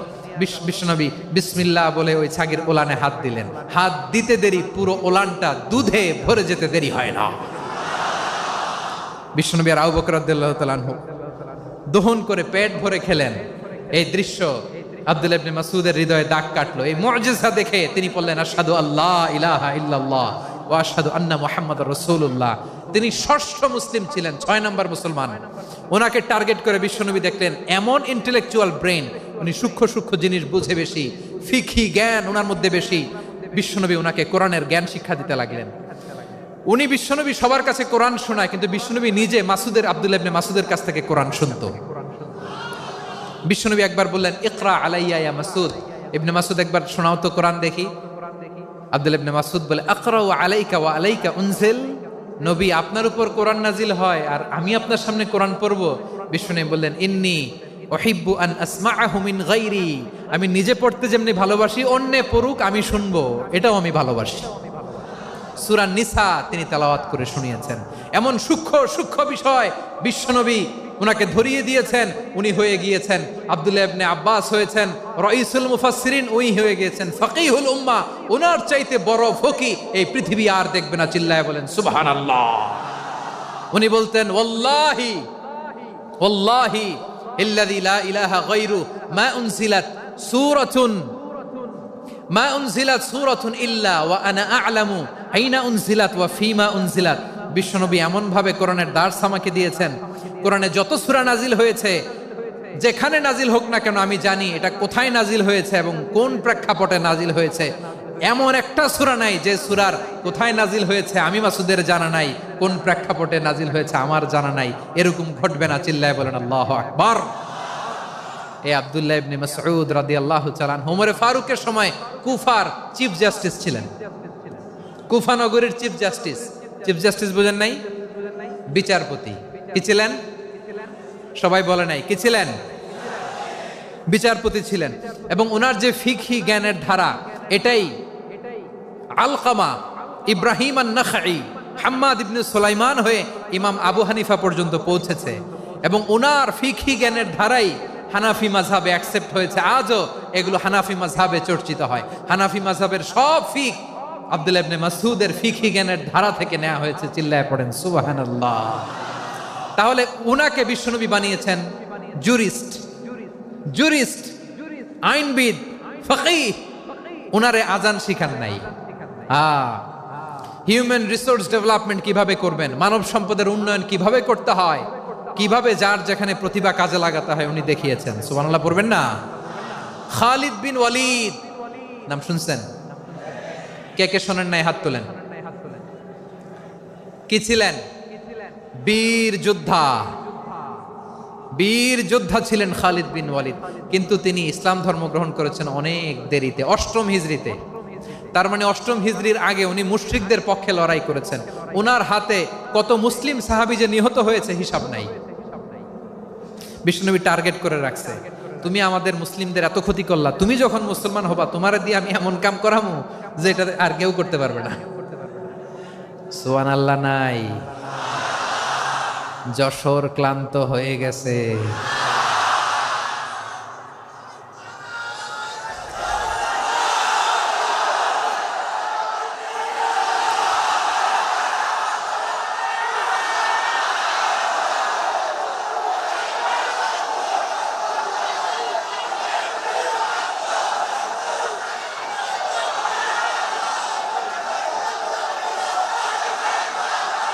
মাশাআল্লাহ। বসুন বসুন বসুন।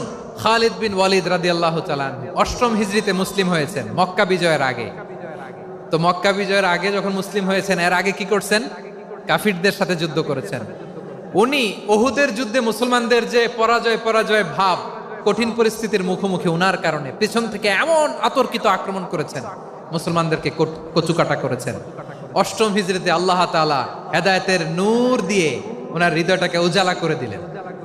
লা ইলাহা এটা এমন বাণী যার হৃদয়ে একবার টাচ খাবে এইটা থেকে সে আর পালিয়ে বেড়াতে পারে। ঝিনুকের ভেতর লুকিয়ে থাকে যেমন মতি, ঝিনুকের ভেতর লুকিয়ে থাকে যেমন মতি, কলমা শাহাদাতে আছে আল্লাহর জ্যোতি, কলমা শাহাদাতে আছে আল্লাহর জ্যোতি। ঠিক কিনা বলেন? মক্কা বিজয়ের আগে মুসলিম হলেন, হওয়ার পরেই বিশ্বনবীর টার্গেট ফুলফিল হলো। ওই যে টার্গেট করে রেখেছেন আর দোয়া করেছেন, খালিদ বিন ওয়ালিদ যদি মুসলিম হয় তাকে আমি মিলিটারি চিফ বানাবো। ওনাকে আজান শিখান নাই, ওনারে কান ধইরা নামাজের এই মাথা থেকে ওই মাথা আনান নাই, ফিকহি কোরআনের সূক্ষ্ম তাফসীর ওনারে শিখান নাই, অ্যাম্বাসেডর বানান নাই। বিষ্ণু ইসলাম উনাকে সামরিক অভিযানে প্রেরণ করেছেন। সামরিক অভিযানে তিনি প্রেরণ করেছেন। উনার জীবদ্দশায় উনার নেতৃত্বে যতগুলো যুদ্ধ হয়েছে একটা যুদ্ধেও তিনি পরাজয় বরণ করেন নাই। ওমরে ফারুকের সময়কালে তিনি চিফ অফ মুসলিম মিলিটারি মানে মুসলিম সেনাপতি হয়েছেন। যশোর আওয়াজ করো, ঠিক কিনা বলো? সেনাপতি, মুসলিম সেনাপতি। তাহলে কিভাবে হিউম্যান রিসোর্স ব্যবহার করতে হয় গোটা বিশ্ব আমার নবীর কাছ থেকে শিখে নাও। খালিদ বিন ওয়ালিদ, ওনাকে বিশ্বনবী একটা উপাধি দিয়েছেন। উপাধিটা হচ্ছে সাইফুল্লাহিল মাসলুল, আল্লাহর নাঙ্গা তরবারি, আল্লাহর খোলা তরবারি, দ্য ওপেন সোর্ড অফ আল্লাহ। খালিদ বিন ওয়ালিদ মুসলিম সেনাপতি। হাসান বিন সাবেত নাম শুনছেন? দেখি উনি কি ছিল বলেন। রাসূলের সভা কবি, কালচারাল হিজিমনিকে ডিফিট করার জন্য উনি ভালো অস্ত্র চালানো জানতেন না, ওই কাজে উনি যেতেন না। ওনার ছিল কাব্য প্রতিভা। কাব্য প্রতিভা, কাফিররা কবিতা দিয়ে নবীকে গালি দিত। বিশ্বনবী বলতেন, ইয়া হাসান আজিব আন রাসূলিল্লাহ, তুমি নবীর হয়ে কাফেরদের এই কথাগুলোর জবাব দাও। বিশ্বনবীর একটা মিম্বার ছিল। বিশ্বনবীর মিম্বারের পাশাপাশি মসজিদে নববীতে এই হাসান বিন সাবেতের জন্য বিশ্বনবী একটা স্পেশাল মিম্বার বানিয়ে দিয়েছেন। এখান থেকে তুমি জবাব দাও। এবং বিশ্বনবী বলেছেন, আল্লাহুম্মা আইয়িদহু বিরূহিল কুদুস। আল্লাহ, হাসান আমার পক্ষে জবাব দেয়, তুমি জিব্রাইল মারফত তাকে সাহায্য পাঠাইয়া দিও। রাসূল সাল্লাল্লাহু আলাইহি ওয়াসাল্লামের সভা কবি, the poet of the prophet, নবীর কবি। উনি কবিতা দিয়ে এমন উচ্চাঙ্গের ভাষায় কবিতা দিয়ে তিনি জবাব দিতেন, কাফিরদের গা শিহরে যেত, তাদের হৃদয়ে আগুন ধরে যেত।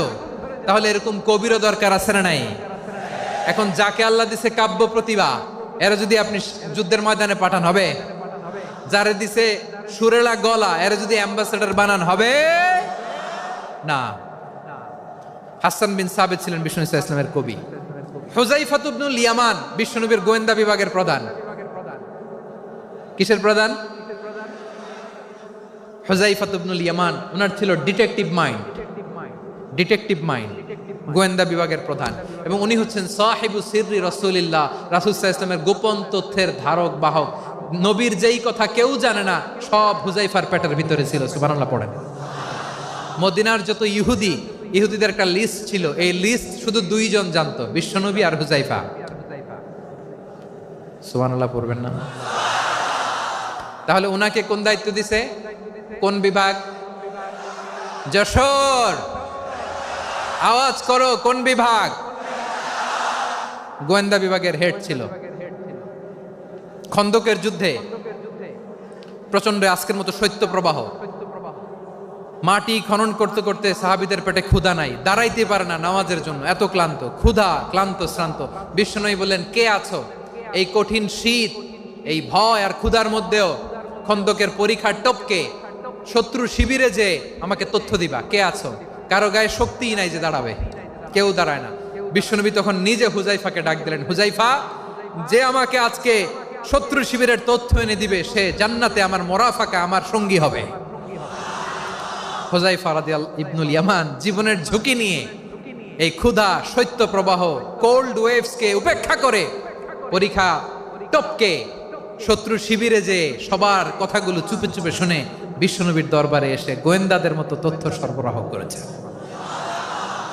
বিশ্বনবীর গোয়েন্দা বিভাগের প্রধান হুযায়ফা ইবনুল ইয়ামান ইন্টেলিজেন্স বিভাগ চালাতেন। মুনাফিকদের নাম ওনার কাছে ছিল।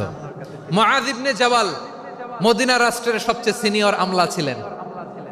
আমলাতন্ত্র চিনেন তো? প্রশাসনিক কাজ যারা চালায়, অ্যাডমিনিস্ট্রেশন বুঝেন না? The department of administration. মদিনার রাষ্ট্রের সিনিয়র আমলা মুআয ইবনে জাবাল মুতাখাসসিসুন ফিল হালাল ওয়াল হারাম, হালাল হারামের স্পেশালিস্ট ছিলেন। বিশ্বনবী উনাকে ইয়ামানের গভর্নর করে পাঠাইছেন।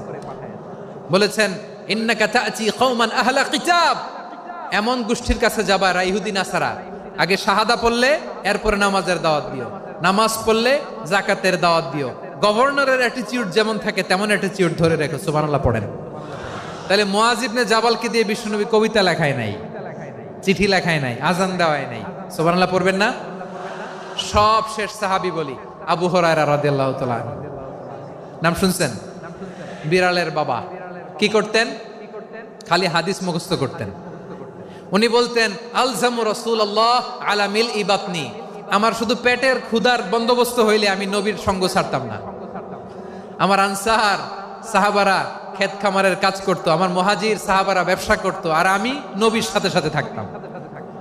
শুধু সকাল বিকাল দুই বেলা যদি আমার খাবারের বন্দোবস্ত হয় আমি আর নবীর লক ছাড়ি না। সুবহানাল্লাহ কইবেন না?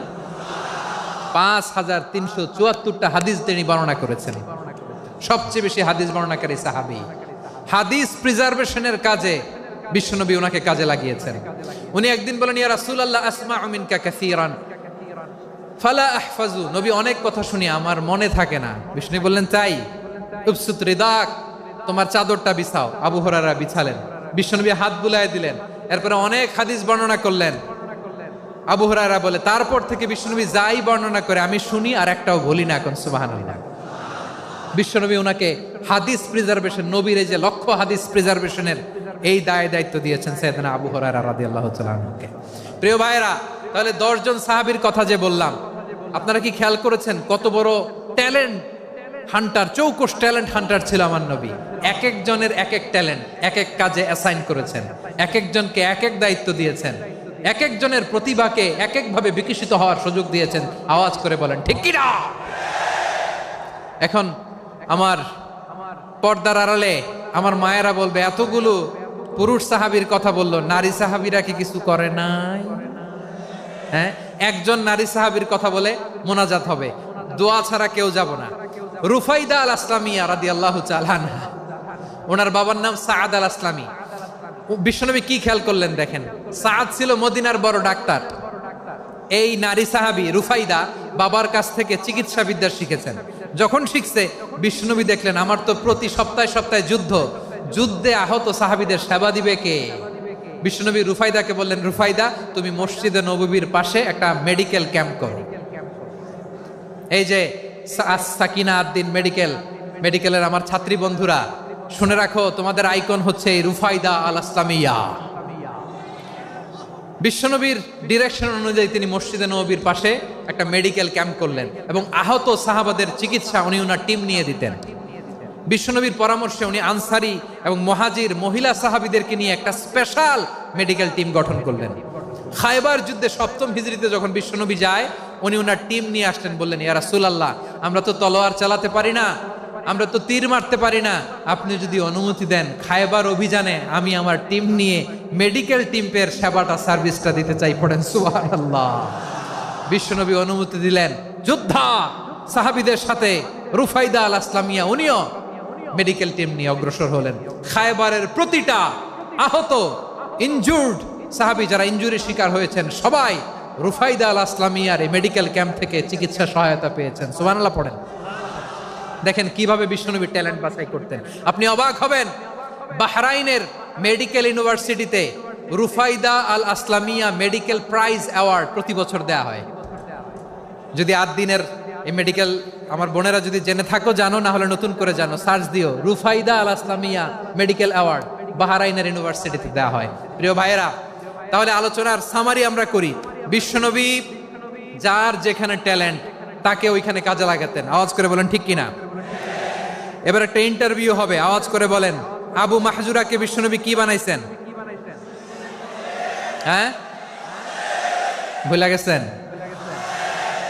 সামনের চুলে হাত দিয়ে বিশ্বনবী কি সুন্দর গলায় আজান শিখালেন। মুয়াজ্জিন যায়েদ বিন সাবিতকে একাডেমিক প্রজেক্টের দায়িত্ব দিয়েছেন, তিনি ছিলেন বিশ্বনবীর দোভাষী ব্যক্তিগত সচিব। মুসআব ইবনে উমাইর the first ambassador of Islam. আব্দুল্লাহ ইবনে আব্বাস উম্মার বড় শিক্ষাবিদ মুফাসসির। আব্দুল্লাহ ইবনে মাসউদ, আব্দুল্লাহ ইবনে মাসউদ ছিলেন জুরিস্ট। কি ছিলেন? জুরিস্ট ছিলেন, এই উম্মার সবচেয়ে বড় জুরিস্ট। খালিদ বিন ওয়ালিদ সেনাপ্রধান। হাসান বিন সাবিত, হাসান বিন সাবিত ছিলেন বিশ্বনবীর সভাকবি। কি ছিলেন? বিশ্বনবীর সভাকবি ছিলেন। এরপরে হুযায়ফা ইবনুল ইয়ামান কি ছিলেন? গোয়েন্দা বিভাগের প্রধান। মুআয ইবনে জাবাল কি ছিলেন? সিনিয়র আমলা, ইয়ামানের গভর্নর। আবু হুরায়রা রাদিয়াল্লাহু তাআলা আনহু হাদিস প্রিজার্ভেশনের কাজ করেছেন। আর আমাদের রুফাইদা আল আসলামিয়া রাদিয়াল্লাহু তাআলা আনহা কি ছিলেন? নার্স ছিলেন, নার্স হয়ে মেডিকেল সেবা দিয়েছেন। প্রিয় ভাইয়েরা, পুরো আলোচনার যদি সামারি করি তাহলে বিশ্বনবী যেভাবে হিউম্যান রিসোর্সকে ম্যানেজ করেছেন, যার যেখানে প্রতিভা কাজে লাগিয়েছেন, আমরাও যদি করি আমাদের বাংলাদেশের চিত্র আমরা পাল্টে যেতে পারবো। আমরা শুরুতে শুনেছি মানুষের আছে অসীম সম্ভাবনা, প্রতিটা মানুষ অনন্য, যত্ন নিলে, যথাযথ পরিচর্যা করলে মানুষ বিশ্ব জয় করতে পারে, ঠিক কিনা? আমাদের হাফেজে কোরআনের সামনে দাঁড়াতে পারে এমন কোনো হাফেজে কোরআন আল্লাহর জমিনে জন্ম হয় নাই। গোটা বিশ্ব কাঁপিয়ে তারা সেরা, আমাদের ক্রিকেটাররা সেরা, আমাদের তৈরি পোশাক শিল্প সেরা। এরকম অনেক অনেক সেরা জিনিস আছে, আমরা এগুলোরে নার্চারিং করতে পারি নাই, পরিচর্যা করতে পারি নাই, সঠিক তারবিয়াতের অভাব। তাহলে মানুষের অসীম সম্ভাবনাকে কাজে লাগাতে হবে, ঠিক কিনা বলেন? ইউনুস গভর্নমেন্টকে আমি বলবো, অল্প সময়ের জন্য আপনারা এসেছেন, সংস্কারও করতে হবে, আবার নির্বাচনও করতে হবে। সব সংস্কার হতে করতে পারবেন না, যতটুকু পারবেন এর মধ্যে আমাদের যে হিউজ ম্যান পাওয়ার, আমাদের যে মানব সম্পদ, হিউম্যান রিসোর্স, এটাকে ডেভেলপ করে আপনাদের যেতে হবে। যেটা পারবেন না সেটাকে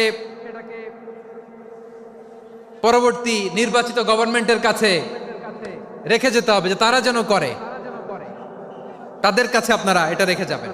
তাহলে মানুষ চাইলে বিশ্ব জয় করতে পারে। আর মানুষকে হারাতে পারে কেউ? জোরে বলো যশোর, মানুষকে হারাতে পারে কেউ? আল্লাহ আমাদেরকে জনসংখ্যা দিয়েছেন প্রিয় ভাইয়েরা, এই জনসংখ্যা অনেক বড় সম্পদ, এটা আমাদের জন্য অভিশাপ নয়, আশীর্বাদ। আমাদের জনসংখ্যাকে যদি আমরা জনশক্তিতে রূপান্তর করতে পারি, আজকে বাংলাদেশ যে অবস্থানে দাঁড়িয়ে আছে, বাংলাদেশ তার 20 গুণ উন্নতির শিখরে চলে যাবে। চিল্লায় বলো ঠিক কিনা? আমাদের শ্রমিক ভাইয়েরা বাইরে কাজ করে, আমাদের শ্রমজীবী ভাইয়েরা, প্রবাসীরা, তাদের ব্যাপারে গুরুত্ব দিতে হবে। আমাদের শ্রমের দাম সবচেয়ে কম, সবচেয়ে কম।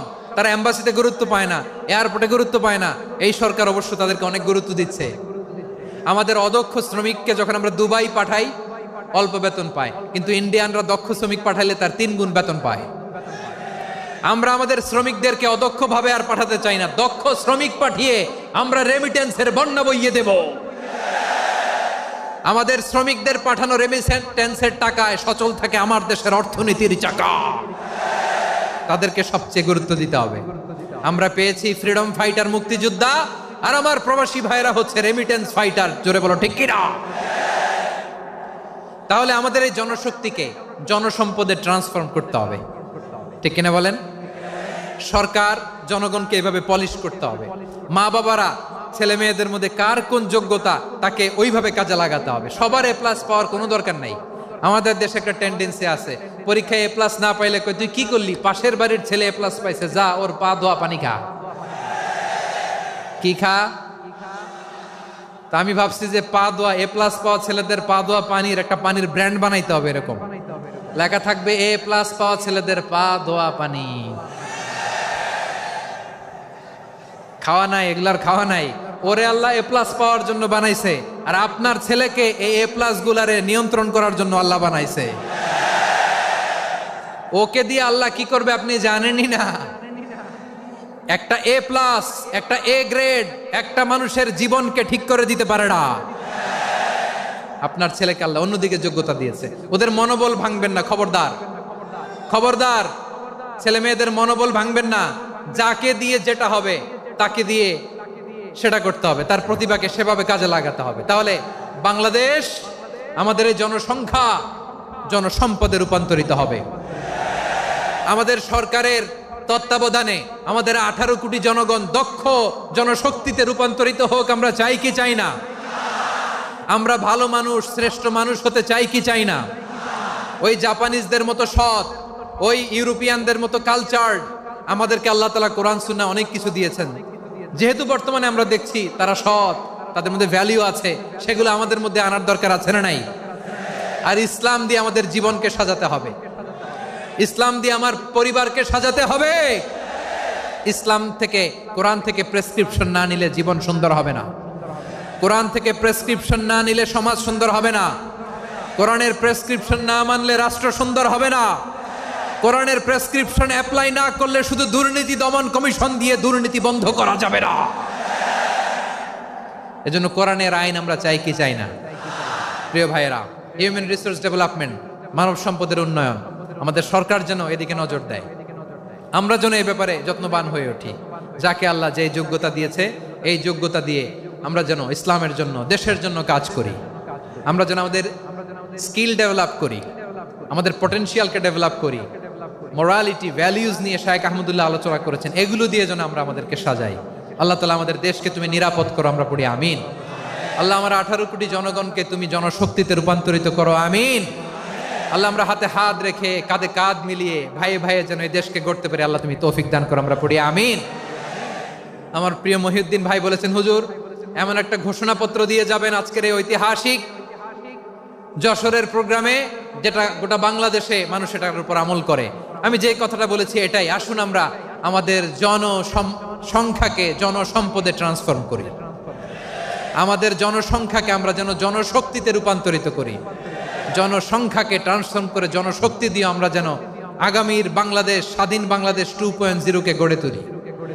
আল্লাহ তাআলা আমাদের সবাইকে কথাগুলো বোঝার, আমল করার তৌফিক দান করুন। এই জেনজি, ক্ষমা করে দিও আমাকে, অনেক ধমক দিছি, বকা দিছি।